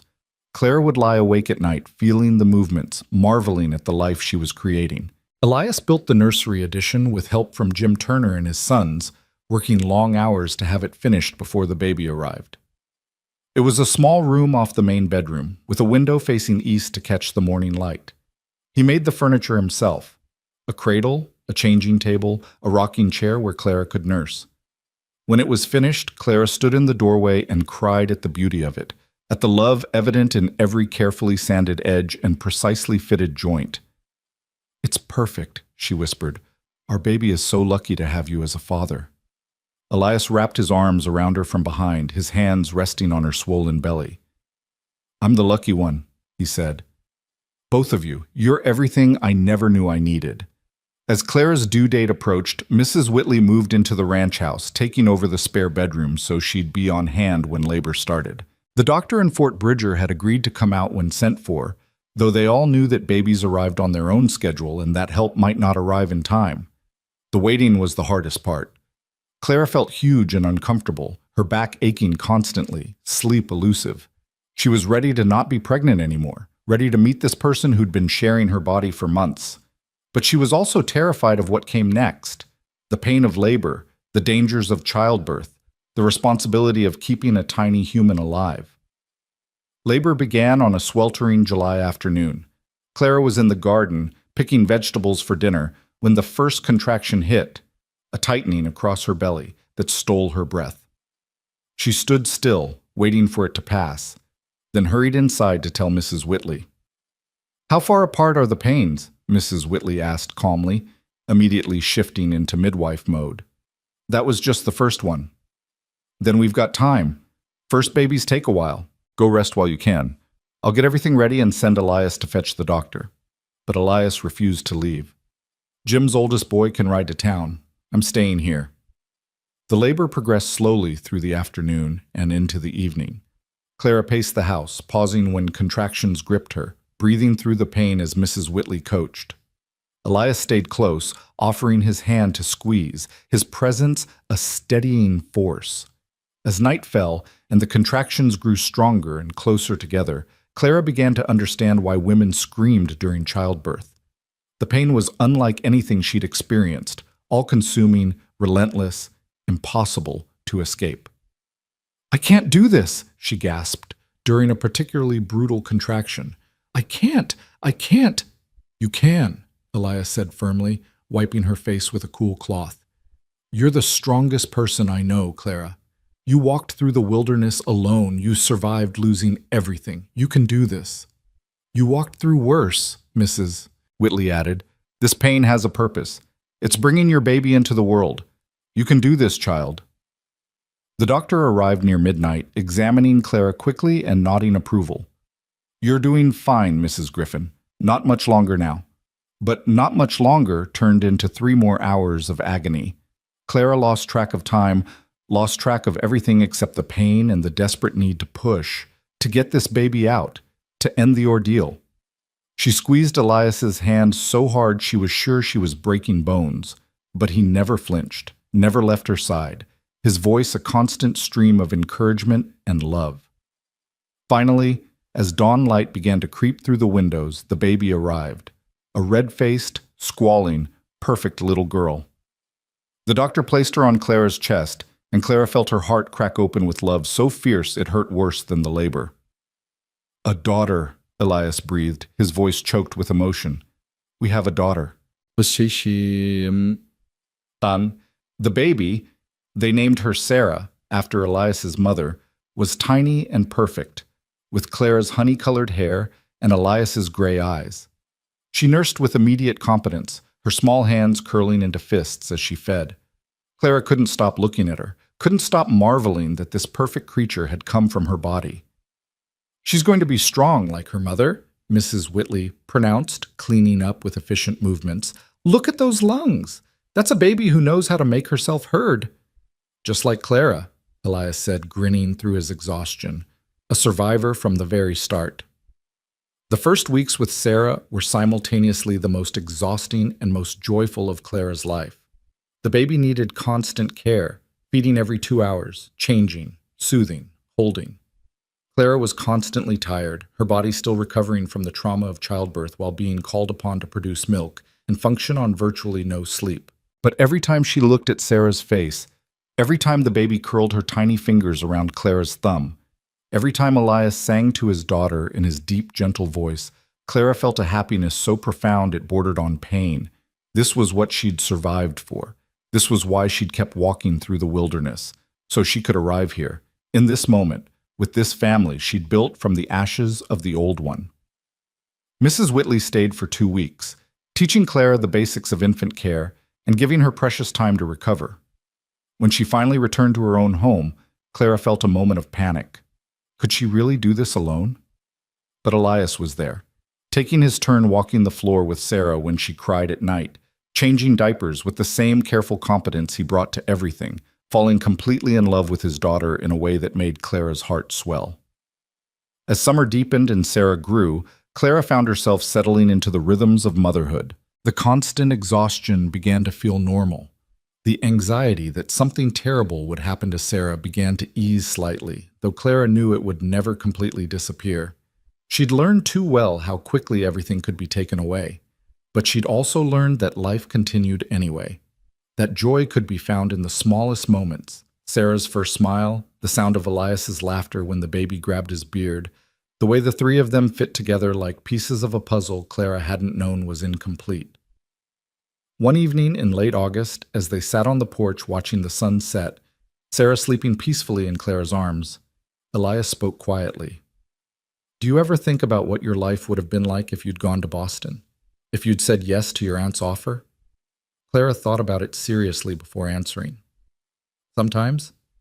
I think about the comfort, the security, the society parties and the fine dresses, and all the things that seemed so important once."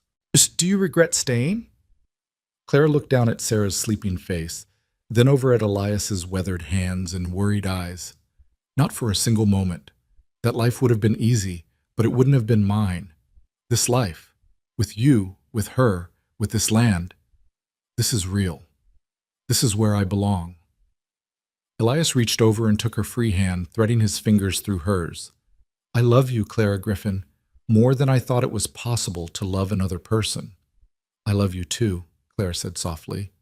"You caught me when I fell, and you've been catching me every day since." They sat in comfortable silence as the sky turned gold and red and purple as the first stars appeared in the vast Wyoming night. Sarah stirred and made small sounds in her sleep. The horses nickered in the barn. Somewhere in the distance, a coyote howled, the sounds of home, of life continuing in its endless cycle. Clara thought about the girl she'd been a year ago, broken, lost, stumbling through the wilderness with nothing left to lose. She thought about the moment Elias had caught her, those strong arms saving her from falling. She thought about all the choices that had led her here, all the pain that had transformed into something like wisdom, all the loss that had somehow made room for new love. "What are you thinking?" Elias asked, seeing the expression on her face. Clara smiled, holding their daughter close and her husband's hand tight. "I'm thinking that sometimes the worst thing that can happen to you leads to the best thing. I'm thinking that I wouldn't change anything, even the terrible parts, because they brought me here. To you, to Sarah, to this life we've built." "That's a long thought," Elias said, but his voice was warm with understanding. "It's a grateful thought," Clara corrected. "I'm grateful, Elias, for everything, even the hard parts. Especially the hard parts, maybe, because they taught me what strength really is." As full darkness settled over the prairie and the stars multiplied overhead, they went inside together, carrying their sleeping daughter, ready to face whatever the Wyoming night might bring. They had survived the wilderness separately and found each other in the aftermath. They had built a home from nothing, created a family from loss, transformed tragedy into hope. And tomorrow, they would wake and do it all again, not because it was easy, but because it was theirs, their life, their choice, their love. Hard-won and precious beyond measure. Everything they'd fought for, everything they'd survived to find. A family forged in fire and tempered by the unforgiving frontier, stronger for all the tests they'd endured. This was home. This was love. This was everything. Sarah was 6 months old when the first real test of their family came. It started with a letter from the territorial governor's office, delivered by a rider who looked exhausted from his journey. Elias read it twice, his face growing darker with each pass before handing it wordlessly to Clara. The railroad was coming through, not close enough to make their lives easier, but close enough to matter. The proposed route cut through what had traditionally been open range land used by several ranches in the area, including a significant portion of what Elias considered his grazing territory. The letter was a formal notice that surveyors would be coming through in the spring to mark the final route, and that all ranchers should prepare to renegotiate their land claims.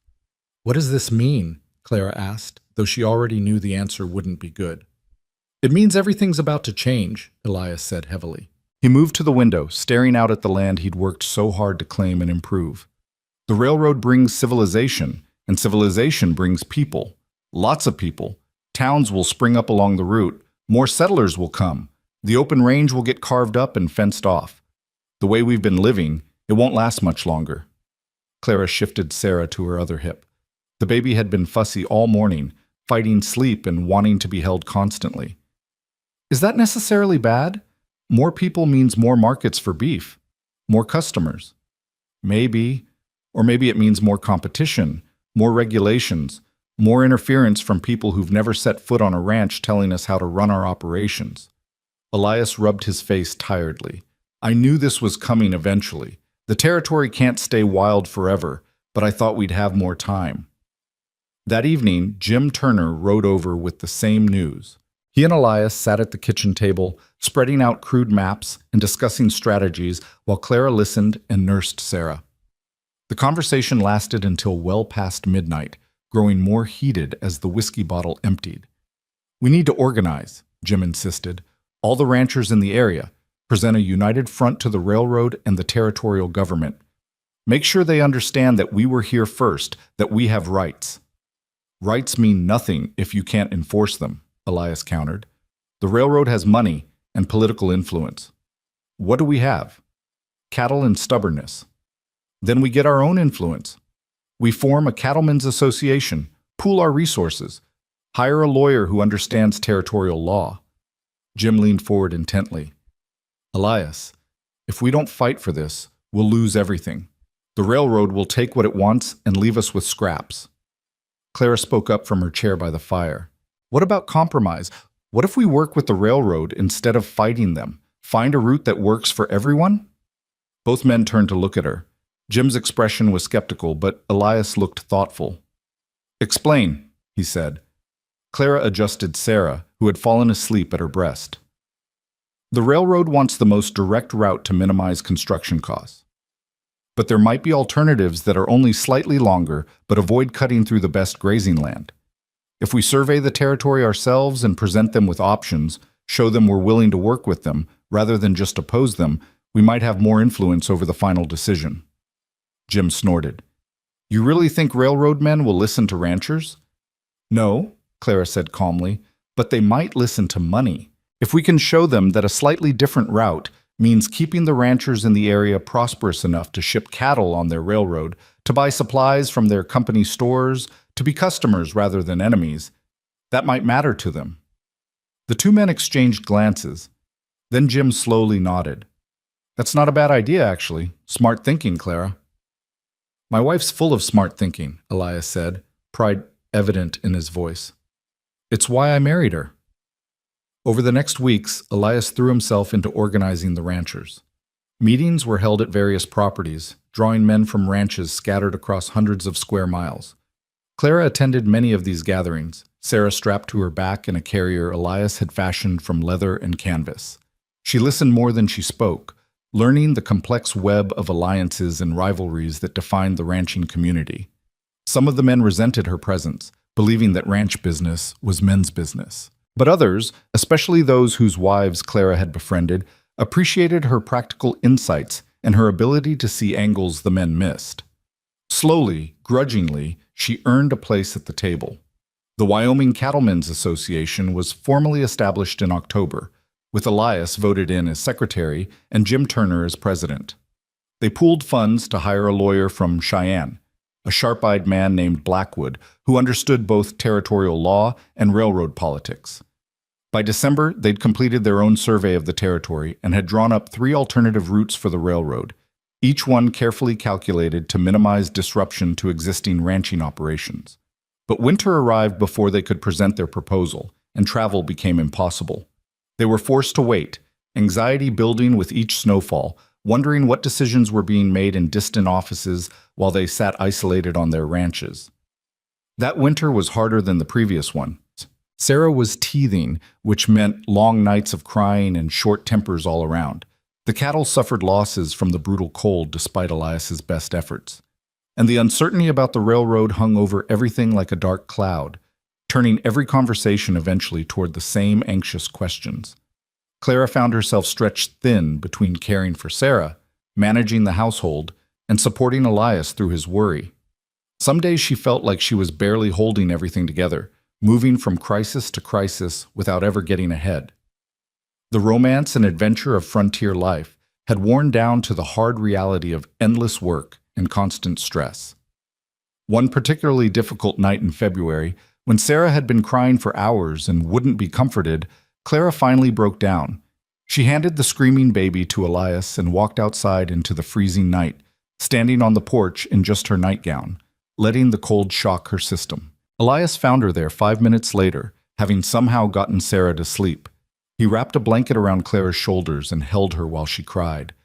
"I can't do this," she sobbed. "I'm not strong enough. I thought I was, but I'm not. It's too hard, all of it, and I don't know how to keep going." "You keep going the same way you've always kept going," Elias said gently. "One step at a time. One day at a time. You don't have to be strong enough for everything. You just have to be strong enough for right now." "And what if I'm not? What if I fail? What if I'm not the woman you thought I was?" Elias turned her to face him, his hands firm on her shoulders. "Clara Griffin, you are exactly the woman I thought you were. You're tired. You're overwhelmed. You're human. That doesn't make you weak. It makes you real." Clara leaned against him, drawing strength from his solid presence. "I miss my mother," she whispered. "I miss having someone to ask for advice. Someone who's been through this and can tell me it gets easier." "It does get easier," said a voice from the darkness. Mrs. Whitley emerged from the shadows, wrapped in her heavy coat. "Sorry to intrude, but I saw the light and thought I'd check on you all. The baby keeping you up?" "Among other things," Clara said, wiping her eyes. Mrs. Whitley climbed the porch steps and studied Clara with knowing eyes. "You're worn out, bone-tired in a way that sleep won't fix. I've been there. Every mother has. And you're right, it's hard not having your own mother to lean on. But you've got me, child, and Martha Turner, and half a dozen other ranch wives who've survived exactly what you're going through now." "I feel like I should be handling this better," Clara admitted, "like I'm failing somehow." "Failing at what? Being superhuman?" Mrs. Whitley snorted. "Nobody handles a teething baby in Wyoming winter and railroad politics all at once without losing their mind a little. The fact that you're still standing means you're doing better than most." The three of them stood together on the porch, breath-forming clouds in the frigid air. Finally, Mrs. Whitley spoke again. "Here's what we're going to do. Tomorrow, I'm coming over and I'm taking that baby for the entire day. You two are going to sleep, really sleep, not just doze while listening for crying. And then you're going to remember why you chose each other in the first place. Understand?" "Mrs. Whitley, you don't have to," Clara started. "I know I don't have to. I want to. That's what family does. And we're family now, aren't we?" Clara felt tears threaten again, but these were different tears. "Yes, we're family." True to her word, Mrs. Whitley arrived at dawn the next morning and shooed Clara and Elias back to bed. Clara fell asleep almost instantly, too exhausted to argue. She woke 12 hours later to afternoon light and the smell of something delicious cooking. Elias stirred beside her, reaching for her instinctively. "We slept," he said wonderingly. "Actually slept." They found Mrs. Whitley in the kitchen with Sarah, who was playing happily with wooden spoons and making delighted noises. The house had been cleaned, bread had been baked, and a pot of stew was simmering on the stove. "Feeling human again?" Mrs. Whitley asked with a knowing smile. "More human than I have in weeks," Clara admitted. She picked up Sarah, who squealed with joy and grabbed at Clara's hair. "Thank you, truly." "Don't thank me. Just remember this feeling when you need to ask for help again. Nobody survives out here alone. We survive together or not at all." Spring arrived late that year, but when it finally came, it came with a rush. The snow melted, turning every creek into a torrent and every path into mud. The railroad surveyors appeared in early April, a team of 6 men with instruments and maps, marking stakes and taking measurements. Elias and Jim Turner met with them multiple times, presenting the Cattlemen's Association's alternative routes. The chief surveyor, a pragmatic man named Anderson, listened politely but committed to nothing. He had his orders from the railroad company, and those orders didn't include consulting with local ranchers. The tension in the community ratcheted up. Some ranchers wanted to physically prevent the surveyors from working. Others argued for legal challenges. The association meetings grew heated, with men shouting at each other and old grievances surfacing. Clara watched it all with growing concern, recognizing the pattern. When men felt powerless, they often turned that feeling outward, looking for someone to blame or fight. She pulled Elias aside after one particularly contentious meeting. "This is getting dangerous. Men are talking about sabotage, about running the surveyors off with guns. Someone's going to get hurt." "I know," Elias said grimly. "I'm trying to keep things calm, but some of these men have been out here for decades. They see the railroad as an invasion, and they want to fight back. Then we need to give them something else to fight for instead of something to fight against." Clara had been thinking about this for days, turning the problem over in her mind. What if we propose something that would benefit everyone? Not just avoiding the worst route, but actually improving things? Like what? A depot, a shipping station, something that would make the ranchers' lives easier while also serving the railroad's interests. Clara spoke quickly, ideas flowing. If we can convince the railroad to put a depot somewhere that works for the ranches, it would reduce driving distances and shipping costs. That benefits us. But it also means more business for the railroad, more cattle shipped, more revenue. That benefits them. Elias stared at her. "Claire Griffin, you're a genius." "I'm practical," Claire corrected. "There's a difference." They presented the depot proposal at the next association meeting. The response was mixed. Some ranchers saw the wisdom in it, others viewed it as capitulation to the railroad. But crucially, enough people supported it to give Blackwood, their lawyer, something to negotiate with. The railroad representatives came to Fort Bridger in May for formal negotiations. The entire association turned out, packing the hotel meeting room beyond capacity. Clara sat in the back with Sarah on her lap, listening as Blackwood presented their case with lawyerly precision. The alternative routes, the depot proposal, the economic arguments for cooperation rather than conflict. The lead railroad representative, a Boston man named Harrigan with slicked back hair and expensive clothes, listened with barely concealed impatience. When Blackwood finished, Harrigan stood and addressed the room with the condescending tone of someone speaking to ignorant children. "Gentlemen, I appreciate your concerns, but the railroad cannot alter its planned route based on local preferences. We have engineering requirements, cost considerations, and timeline pressures that supersede individual property interests. The route has been decided.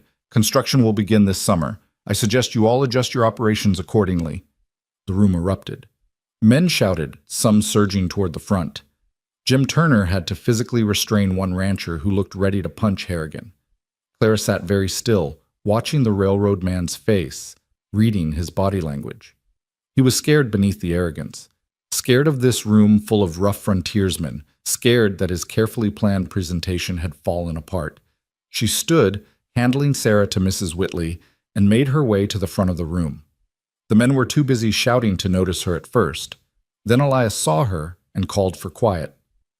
Gradually, the noise died down. "Mr. Harrigan," Clara said clearly, "may I ask you a question?" Harrigan looked surprised to be addressed by a woman, but nodded. "Of course, ma'am." "Have you ever spent a winter in Wyoming?" No, ma'am, I have not." "Have you ever driven cattle, mended fence, fought off wolves, delivered a calf in a blizzard?" Clara's voice was calm but carried through the room. "Because everyone in this room has done all those things. We're not asking you to understand our lives, Mr. Harrigan. We're asking you to respect them enough to listen." Harrigan opened his mouth, then closed it again. Clara continued, "You say the route has been decided, but decisions can be reconsidered if new information warrants it. We're offering you that information. We're offering you a partnership that could make your railroad more profitable while preserving livelihoods that took decades to build. That's not ignorant locals complaining about progress. That's good business sense." She walked closer to where Harrigan stood, and he involuntarily took a step back. "You're going to build your railroad. We understand that. We're not trying to stop progress. We're trying to shape it so that everyone benefits. You can reject our proposals and make enemies of every rancher in this territory. Or you can work with us and have allies who'll use your railroad, support your business, and help you succeed. Which makes more sense to you as a businessman? The room was completely silent. Every eye was on Harrigan, waiting for his response. The railroad man looked around at the sea of weathered faces, at the men who'd been ready to fight minutes ago, now waiting to see if reason would prevail. "I'll need to consult with my superiors," he said finally, "but I'll recommend they review your alternative proposals. That's the best I can offer." "That's all we're asking," Clara said. "A fair hearing, a chance to be heard." The negotiations stretched over 3 days. In the end, the railroad agreed to a modified route that avoided the best grazing land and committed to building a depot at a location that served the ranching community. It wasn't everything the association wanted, but it was enough. Enough to preserve their livelihoods, enough to maintain peace, enough to prove that cooperation was possible even on the fractious frontier. As they rode home from Fort Bridger, Sarah sleeping in Clara's arms, Elias was quiet. Finally he spoke. "You saved us back there.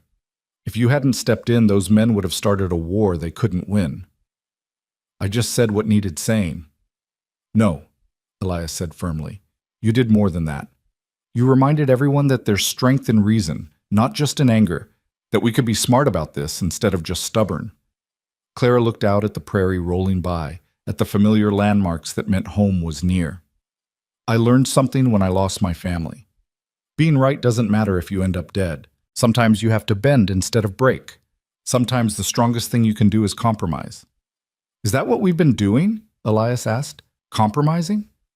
"We've been surviving," Clara corrected, "which means being flexible enough to adapt when we have to. The railroad's coming whether we like it or not. At least now we've ensured it comes in a way we can live with." That summer, as construction crews began working on the railroad in the distance, life on the ranch continued. Sarah learned to crawl, then to pull herself up on furniture, constantly on the verge of those first independent steps. Clara planted a larger garden, putting in vegetables and herbs and even a few flowers. Elias expanded the herd, buying breeding stock from other ranches and improving his bloodlines. The depot was completed in August, a simple wooden structure but solid and functional. The first cattle shipment went out in September, and the ease of it, being able to drive the herd just a few miles instead of the days-long drives to distant markets, proved the value of everything they'd fought for. Other changes came too. A town began forming around the depot, just a few buildings at first but growing. A general store, a blacksmith, a small hotel. New settlers arrived on every train, families looking to stake claims and build lives. The wild, open territory that Clara had stumbled into nearly 2 years ago was transforming into something more settled, more civilized. Mrs. Whitley observed these changes with mixed feelings. "I remember when this was all empty land," she said one afternoon, helping Clara preserve tomatoes. "When you could ride for days without seeing another soul. Part of me misses that." "But part of you doesn't?" Clara guessed. "Part of me is grateful my grandchildren will grow up with schools nearby and doctors and all the things we had to do without. Progress costs something, but it gives something too." Mrs. Whitley sealed another jar with practiced efficiency. "The trick is remembering what matters and holding on to that while letting go of the rest." Clara thought about that as she worked. What mattered? Her family, certainly. The land, the home they'd built, the community they'd become part of.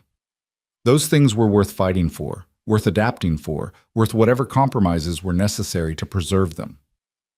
That evening, as she and Elias sat on the porch watching Sarah toddle unsteadily across the yard, Clara voiced what she'd been thinking about all day. "Do you ever regret it? Taking me in? Everything that came after?" Elias looked at her in surprise. "Where's this coming from?" "I just wonder sometimes if your life would be simpler if you'd sent me on to Boston like my aunt wanted. If you'd stayed alone here without all the complications I brought with me." Elias set down the fence post he'd been whittling and turned to face her fully. "Clara, before you arrived, I was existing, not living, going through the motions because that's what you do. You keep moving, you keep working, you don't think too hard about whether any of it means anything. Then you stumbled onto my land half dead and completely lost, and everything changed." He took her hand, threading his fingers through hers. You gave me a reason to care about the future instead of just surviving the present. You gave me Sarah. You gave me a family and a home instead of just a house and some land. You've stood beside me through every challenge we've faced. So no, I don't regret it. Not for 1 second. I'd make the same choice 1,000 times over. Clara leaned against his shoulder, watching their daughter chase a butterfly through the grass. I would too, she said softly. Make the same choice, I mean. Every time. As autumn arrived and the first frost touched the prairie, Clara realized she was pregnant again. She told Elias one evening after Sarah had gone to bed, and his joy was immediate and uncomplicated. They'd weathered so much together, loss and hardship, uncertainty and change. Another child felt like an affirmation, a vote of confidence in the future they were building. This pregnancy was easier than the first in some ways, harder in others. Clara knew what to expect now, which reduced the anxiety but also meant she couldn't romanticize what was coming. And caring for an active toddler while pregnant and managing a household was exhausting in ways she hadn't anticipated. But she had help now. The community that had formed around the depot meant other women nearby, other mothers who understood the challenges and offered support. Martha Turner came by weekly with her daughters. Mrs. Whitley remained a constant presence. Even some of the newer settler women, initially wary of the established ranchers, gradually became friends. On a crisp October afternoon, Clara stood in her kitchen surrounded by women, kneading bread, mending clothes, preserving food, watching children play in the yard. The room buzzed with conversation and laughter, with the comfortable chaos of community. This was what she'd needed without knowing it. Not just a husband and home, but a place in a larger tapestry of lives interconnected by proximity and necessity and growing affection. You've built something good here, Clara, Martha said, pausing in her knitting to look around the room. This wasn't here 2 years ago. You made this happen. We made it happen, Clara corrected. All of us together. No, Mrs. Whitley said firmly. Martha's right. You brought something to this community that was missing. You brought the idea that we could be more than just isolated families barely surviving, that we could actually live, actually thrive, if we worked together. Clara felt her throat tighten with emotion. She'd come to Wyoming broken and alone, expecting nothing beyond basic survival. Instead, she'd found love and family and purpose. She'd found a home not just in Elias's ranch house, but in the broader community they were all building together. As winter closed in again and the ranch prepared for the cold months ahead, Clara felt a sense of peace she'd never experienced before. Not the absence of challenges, there would always be challenges, but the confidence that whatever came, they would face it together. That she was no longer the lost woman stumbling through the wilderness, but someone who'd found her place and claimed it with both hands. The baby was due in March, as the first signs of spring began returning to the frozen landscape. They were ready this time. The nursery prepared. Mrs. Whitley on standby. The doctor in the new town just an hour's ride away. But more importantly, Clara was ready. Ready to bring another life into this wild, beautiful, unforgiving place. Ready to expand the family she'd built from nothing.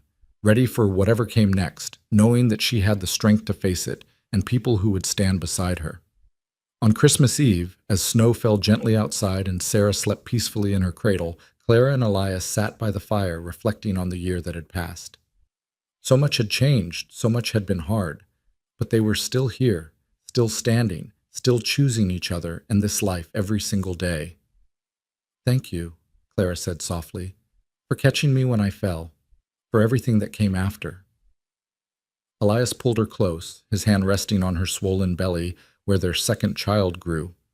Thank you for falling close enough for me to catch you, for choosing to stay, for building this life with me.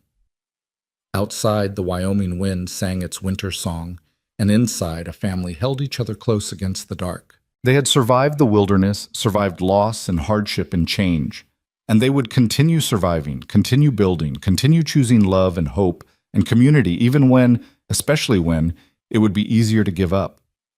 This was home, this was family, this was everything they'd fought for and everything they'd found, hard-won and precious beyond measure, built on the foundation of one woman's desperate plea and one man's simple answer that had changed both their lives forever. The winter passed with a rhythm Clara had come to recognize, the daily work of survival punctuated by moments of unexpected grace. Sarah took her first steps on a January morning when the world outside was locked in ice, stumbling from Elias's arms to Clara's with a look of pure triumph on her small face. The railroad depot town, now officially named Bridger Junction, continued to grow despite the harsh weather, smoke rising from a dozen chimneys where there had been none the year before. And inside Clara, the second baby grew strong and active, making its presence known with kicks that sometimes took her breath away. But beneath the surface of daily life, Clara sensed something changing in Elias. He'd grown quieter as winter deepened, spending long hours staring at ledgers and maps, his expression troubled. When she asked what was wrong, he'd shake his head and say everything was fine, but Clara knew better. She'd learned to read the tension in his shoulders, the way his jaw tightened when he thought she wasn't looking. Finally, on a bitter February night after Sarah had been put to bed, Clara confronted him directly. "Tell me what's bothering you, and don't say nothing, because I know you better than that." Elias set down the fence post he'd been pretending to work on and rubbed his face with both hands. "I got a letter from the bank in Cheyenne. They want to see me about the mortgage." Clara felt her stomach drop. "What about the mortgage?" "We're not in default or anything like that, but they're concerned about the railroad changing property values, about whether the ranch will remain viable with all the development happening." He stood and moved to the window, though there was nothing to see but darkness and snow. "They're talking about calling in the loan early or significantly increasing the interest rate. Can they do that? If they can justify it as protecting their investment, yes. And with everything in flux right now, they might be able to make that case." Elias turned back to her, and Clara saw real fear in his eyes for the first time since she'd known him. "Clara, if they call in the loan, we could lose everything. The ranch, the house, all of it." Clara's hand instinctively went to her belly, where the baby kicked as if sensing her anxiety. "How much time do we have?" "They want to meet next week, in Cheyenne." Elias returned to his chair and sank into it heavily. "I should go alone. You're 7 months pregnant, and the journey in this weather?" "I'm coming with you," Clara interrupted. "If we're fighting for our home, we fight together. Mrs. Whitley can watch Sarah." Clara, "No arguments, Elias. This is our future we're talking about. Our children's future. I'm coming." The journey to Cheyenne took 3 days through snow and cold that tested every bit of Clara's determination. She rode in the wagon wrapped in buffalo robes. Sarah left safely with Mrs. Whitley, who'd promised to spoil the little girl rotten. Elias had wanted to leave Clara behind, his worry evident in every glance he threw her way, but she'd been adamant. They'd built this life together, and they'd fight for it together. Cheyenne was a revelation after the isolation of ranch life. Streets bustled with activity despite the cold. Buildings rose 3 and 4 stories high, their windows glowing with gaslight. The noise and crowds made Clara's head spin after months of quiet prairie life, but she straightened her spine and walked beside Elias into the imposing stone building that housed the Territorial Bank. The banker, a Mr. Thornton, was a thin man with wire-rimmed spectacles and the expression of someone perpetually disappointed by the world. He greeted them with minimal courtesy and got straight to business. "Mr. Griffin, thank you for coming. I'll be direct. The bank has concerns about your ability to repay your mortgage given the changing economic landscape in your area." "My payments have been on time every month for 5 years," Elias said, his voice tight. "I've never missed one, never been late." "That's true, but past performance doesn't guarantee future results." Thornton shuffled papers on his desk without looking at them. "The railroad has destabilized property values. New settlers are flooding in, competing for resources. The bank needs assurance that your operation will remain profitable enough to service your debt." Clara spoke up. "Mr. Thornton, may I ask you something?" The banker looked at her with barely concealed annoyance. "Yes, Mrs. Griffin? Have you ever been to our ranch? Seen our operation?" "I don't see how that's relevant." "It's entirely relevant," Clara interrupted, her voice calm but firm. "You're making judgments about our viability without any first-hand knowledge of what we've built. You're looking at numbers on paper without understanding the reality they represent." Thornton's expression soured further. "Mrs. Griffin, I appreciate your concern for your home, but banking decisions are made on financial data, not sentiment." "Then let's talk about financial data." Clara opened the satchel she'd brought and pulled out the ledgers Elias had been maintaining for years.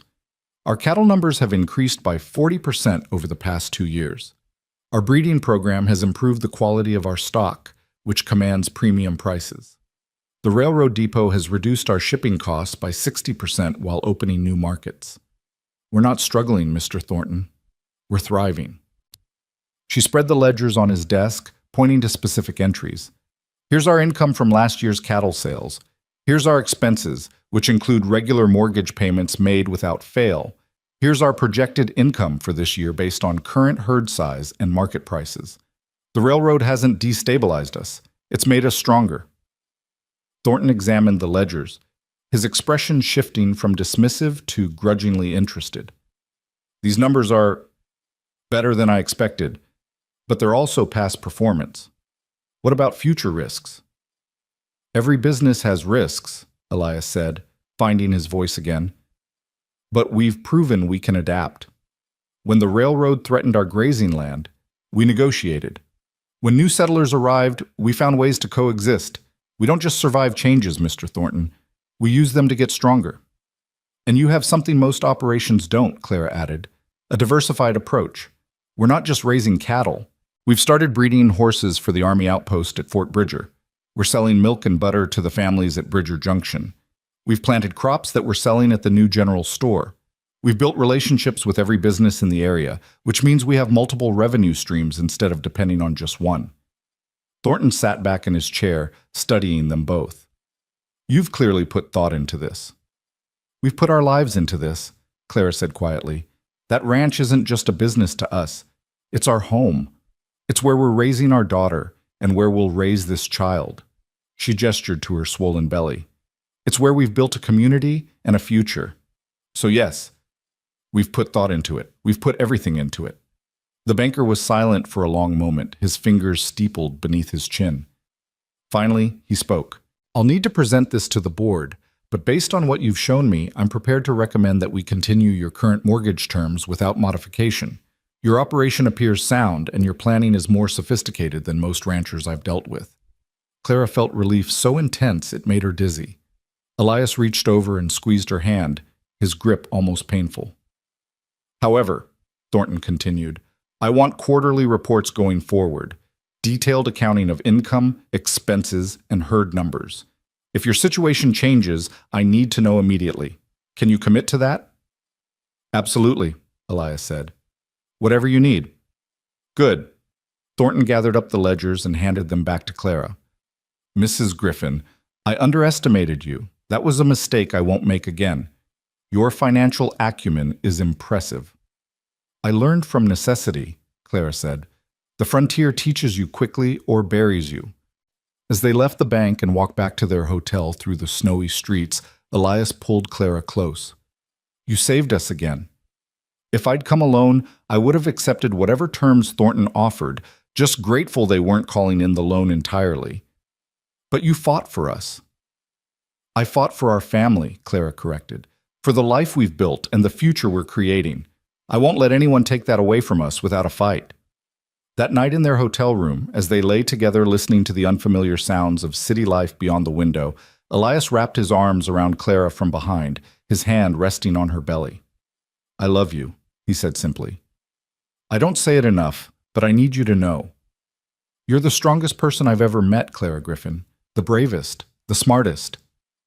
I'm just stubborn, Clara said, but her voice was warm with affection. Too stubborn to let the world tell me what I can or cannot do. That's not stubbornness, that's strength. Elias kissed her shoulder. When you stumbled onto my ranch 2 years ago, you were broken and lost. Look at you now. You negotiate with railroad men and bankers. You run a household and help run a ranch. You're raising our daughter and carrying our son. Or daughter, Clara interrupted. Or daughter, Elias agreed. The point is, you've become someone I don't think you even knew you could be. And watching that transformation has been the greatest privilege of my life. Clara turned in his arms to face him. I didn't transform into someone new. I just finally became who I was always meant to be. The attack, losing my family, walking through that wilderness, It stripped away everything I thought I had to be and left only what I actually was underneath. And what I was, what I am, is someone who survives, someone who builds, someone who fights for what matters. And what matters? Elias asked softly. This, Clara said simply. You, Sarah. This baby. Our home, our community, all of it. That's what matters. That's what I'll keep fighting for as long as I draw breath. They made love slowly, carefully, mindful of Clara's pregnancy, but needing to reaffirm their connection after the stress of the day. Afterward, as Elias drifted toward sleep, Clara lay awake thinking about the journey that had brought her here. From the terrified survivor stumbling through the wilderness to the woman who'd just negotiated with a banker to save her family's future. The transformation was almost incomprehensible when she looked back at it. But perhaps that was the point. Life transformed everyone, whether they wanted it or not. The choice wasn't whether you changed, but how you changed.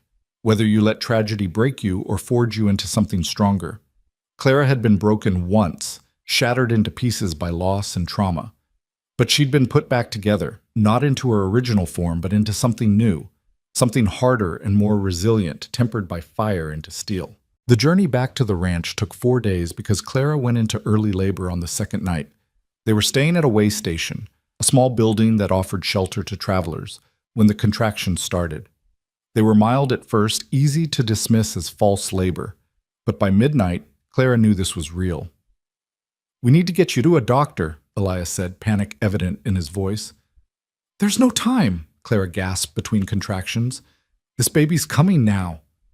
The way station keeper's wife, a capable woman named Ruth, who'd birthed 6 children of her own, took charge immediately. She sent Elias to boil water and gather clean cloths, then helped Clara onto the bed in the small back room. "First baby take long, but second babies have their own schedule," Ruth said calmly, examining Clara with experienced hands. "This one's in a hurry. How far apart are your pains?" 5 minutes, maybe less." "Then we'd best get ready. You've done this before, so you know what's coming. Just breathe through it and push when I tell you." The labor was faster than Sarah's had been, but no less intense. Clara gripped Ruth's hands and pushed when instructed, Elias hovering anxiously nearby. The way station was crude compared to their ranch house, and the circumstances were far from ideal, but Clara found herself drawing strength from the simple capability of Ruth's presence. This was frontier life, making do with what you had, relying on the kindness of strangers, bringing new life into the world wherever and however it arrived. Their son was born just before dawn, emerging into Ruth's waiting hands with a lusty cry that announced his arrival to anyone within hearing distance. He was smaller than Sarah had been, but perfectly formed and clearly healthy despite his early entrance. "A boy," Ruth announced, placing him on Clara's chest. "A strong one, too. Listen to those lungs." Elias knelt beside the bed, tears streaming down his face as he looked at his son. "He's perfect. Clara, he's absolutely perfect." "Thomas," Clara said softly, naming him after her lost brother. "His name is Thomas." They stayed at the way station for a week while Clara recovered enough to travel. Ruth treated them like family, refusing payment beyond what Elias insisted on leaving as thanks.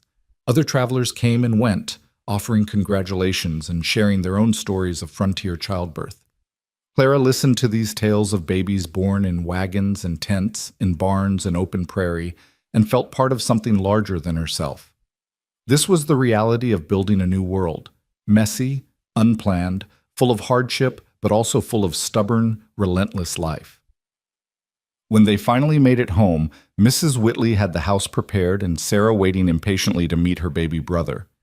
The little girl was fascinated by Thomas, wanting to touch his tiny hands and watch him sleep.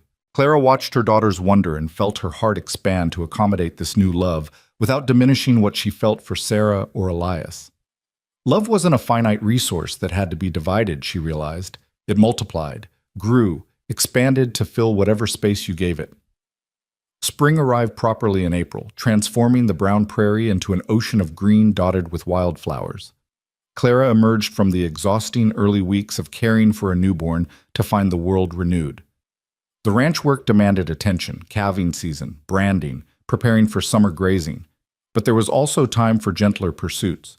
Clara expanded her garden, planting not just vegetables but flowers for the sheer joy of beauty. She taught Sarah to gather eggs from the chicken coop, the 2-year-old taking her responsibilities with adorable seriousness. One afternoon in May, as Clara sat on the porch nursing Thomas while watching Sarah play in the yard, she saw riders approaching. 3 women on horseback, all dressed in practical riding clothes, leading a pack horse loaded with supplies. As they drew closer, Clara recognized Martha Turner and 2 of the newer settler wives she'd become friendly with. "Thought you might need some help," Martha called out as they dismounted. "Spring cleaning time, and you've got your hands full with that new baby." "I can't ask you to," Clara started. "You didn't ask. We offered." Martha climbed the porch steps and peered at Thomas. "He's beautiful, Clara. Looks like his father around the eyes." The women spent the day helping with all the accumulated work that had piled up during Clara's recovery. They washed curtains and beat rugs, organized the pantry and scrubbed floors. They cooked enough food to fill the larder for a week. And through it all, they talked, sharing stories, offering advice, building the bonds of friendship that made frontier life bearable. As they prepared to leave that evening, one of the newer wives, a young woman named Elizabeth, spoke hesitantly. "Mrs. Griffin, Clara, I wanted to thank you."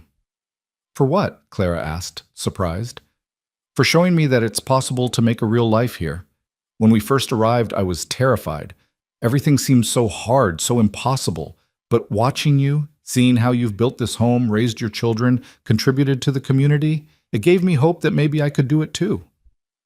Clara felt her throat tighten with emotion. "You absolutely can do it. We all can if we help each other. That's the secret, I think. None of us is strong enough to do this alone, but together, we're unstoppable." After the women left, Elias found Clara still on the porch, Thomas asleep in her arms, watching the sun set over the prairie. He settled beside her, pulling her close. "That was good, what happened today," he said. "Women helping women, building something real." "It's what I've always needed," Clara admitted. "When I first came here, I thought I just needed safety and shelter. But what I really needed was this: belonging, purpose, community, a place where I matter not just as someone's wife or someone's mother, but as myself." "You've always mattered," Elias said gently, "from the very first day." Clara smiled and leaned her head on his shoulder. "I know, but I had to learn to see it for myself. Had to learn that I was worth saving, worth keeping, worth loving. That was the hardest lesson the frontier taught me." That summer brought changes both large and small. The Cattlemen's Association expanded, adding new members as more ranchers settled in the territory. The railroad completed its line, and the first locomotive steamed through Bridger Junction to cheers and celebrations. Clara attended the ceremony with Thomas strapped to her back and Sarah holding Elias's hand, watching history unfold before them. The town continued to grow, and with it came institutions Clara had never expected to see on the frontier. A proper school opened in August, with a young teacher from Philadelphia hired to educate the area's children. A church was built, its white steeple visible for miles across the flat prairie. A newspaper started publication, documenting the transformation of wilderness into civilization. But some things remained unchanged. The land still demanded constant work and attention. The weather still turned deadly without warning. Livestock still died, crops still failed, and the frontier still extracted its price from those who called it home. The difference was that now there were more people to share the burden, more hands to help when trouble came, more voices to laugh with in good times, and comfort in bad. On a September evening, as the first hints of autumn colored the air, Clara stood in the doorway of the small schoolhouse watching Sarah attend her first day of class. Her daughter sat straight-backed at a wooden desk, slate and chalk in front of her, listening intently as Miss Peterson explained the alphabet. Clara felt tears threatening as she watched, thinking about how far they'd all come. "She looks so grown up," Mrs. Whitley said, appearing beside Clara. "Seems like yesterday she was just learning to walk." "They grow so fast," Clara agreed. "I want to hold on to every moment, but they just keep slipping away." "That's the nature of time, child. It moves whether we want it to or not. The trick is making sure the moments matter while you have them." Clara thought about that as she walked back to the ranch, Thomas sleeping peacefully against her chest. Making moments matter. That's what she'd been doing since the day Elias caught her before she fell. creating moments worth remembering, building a life worth living, transforming survival into something that felt like grace. That winter was milder than previous years, which the old-timers claim meant a harsh one was coming the next year. But for now, they were grateful for the reprieve. Clara spent the long evenings teaching Sarah to read, the little girl sounding out words with fierce concentration. Thomas grew strong and healthy, already trying to crawl at 5 months old. Elias built new furniture and made plans for spring expansion. And Clara, for the first time in her adult life, felt something approaching contentment. But contentment doesn't mean the absence of challenge. In January, a letter arrived from Aunt Margaret. Clara opened it with trembling hands, unsure what to expect after nearly 3 years of minimal contact. My dearest Clara, I write to you with news both sad and hopeful. I have been ill this past year, nothing immediately life-threatening, but serious enough to force me to confront my own mortality. In doing so, I have reflected deeply on our correspondence and your choices. I was wrong, Clara. Wrong to push so hard for you to come to Boston. Wrong to believe that respectability and comfort were more important than purpose and joy. Wrong to dismiss your choice of life as reckless or misguided. Your letters these past years have shown me a woman I didn't know existed, strong, capable, fulfilled in ways I never imagined possible. You have built something real and valuable, and I am proud of you beyond measure. I am leaving you my estate and my will, not because I expect you to return to Boston, but because I want you to have the security and options that money provides. Use it to expand your ranch, to ensure your children's education, to build whatever future you envision. It is my way of saying that I support your choice, even if I cannot fully understand it. Please write when you can. Tell me about your children, your life, your hopes. I want to know the woman you have become, not the girl I remember from so long ago. With love and deep respect, Aunt Margaret Clara read the letter 3 times, tears streaming down her face. This unexpected blessing felt like a final release from the weight of others' expectations. Her aunt, the woman who had represented everything proper and conventional, had acknowledged that Clara's unconventional path had value. "What does it say?" Elias asked gently, seeing her tears. Clara handed him the letter and watched his face as he read. When he finished, he looked at her with wonder. "This changes things. With this kind of inheritance, we could expand significantly, buy more land, increase the herds, maybe even—" "Build a school," Clara interrupted. "A real school, bigger than the one-room building in town, with proper books and supplies, something that would serve the whole community." Elias studied her face. "That's what you want? Not security for our family?" "Our family is secure," Clara said firmly. "We've built that ourselves and we'll maintain it ourselves. But a school, that's something that could benefit everyone. That could help shape the future of this entire territory. My father always wanted better education for his children. Building a school would honor that dream." "Your father would be proud of you," Elias said softly. "So would your mother and Tommy. They'd see what you've built here and know that their sacrifice wasn't in vain." Clara had learned not to flinch from the pain of remembering her lost family. Instead, she'd learned to carry them with her, to let their memory inform her choices rather than paralyze her with grief. "I hope so," she said quietly. "I hope they'd understand why I chose this life." Plans for the school consumed the next months.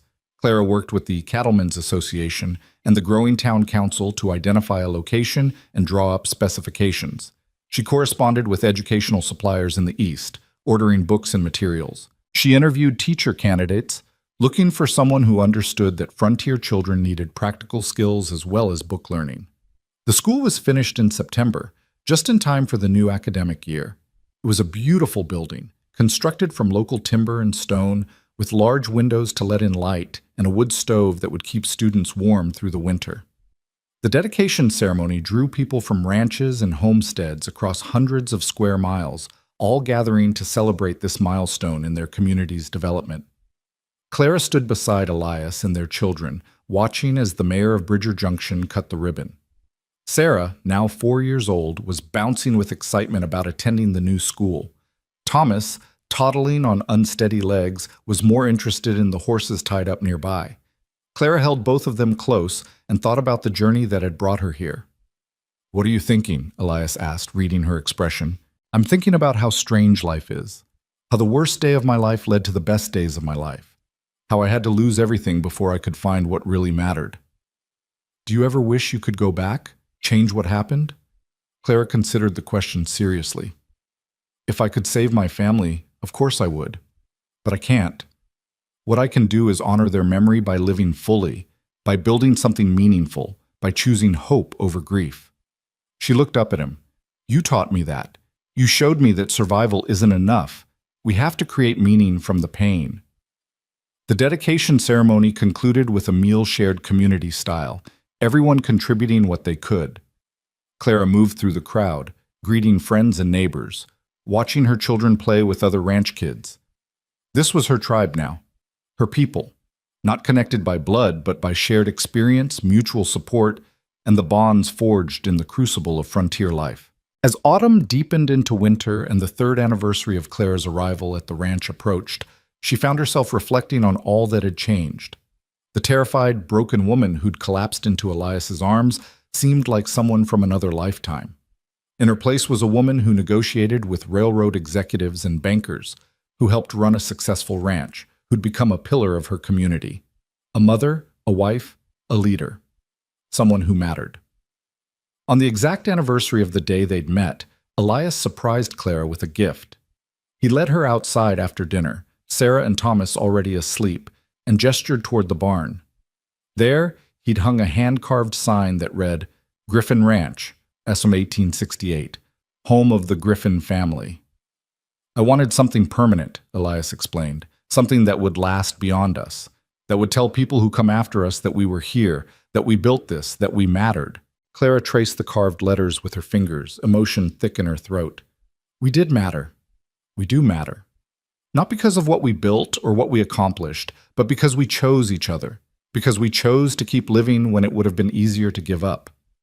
Elias pulled her close, and they stood together in the starlight, looking at their home. Do you remember what you said to me that first day, after I caught you? I said a lot of things. I was delirious. You said you could work, that you needed to earn your keep. Elias smiled at the memory. And I told you no, you could rest beside me. Do you remember what you thought when I said that? Clara did remember. She thought he was crazy or naive or too kind for the harsh frontier. She'd been certain that nothing came free, that every debt had to be repaid. I thought you didn't understand how the world worked. And now? Now I think you understood exactly how the world worked. But you chose to create something different. A place where people could rest without earning it, where help was freely given, where family wasn't just blood but choice. Clara turned in his arms to face him. You built that before I ever arrived. I just helped you expand it. We built it together, Elias corrected. Everything we have, everything we are. We built it together. They stood in comfortable silence, watching their children sleep through the window, smoke curling from the chimney into the star-filled Wyoming sky. The ranch stretched around them in all directions, familiar and beloved. This land that had nearly killed Clara had become her salvation, her home, her future. Years passed, each one adding new chapters to their story.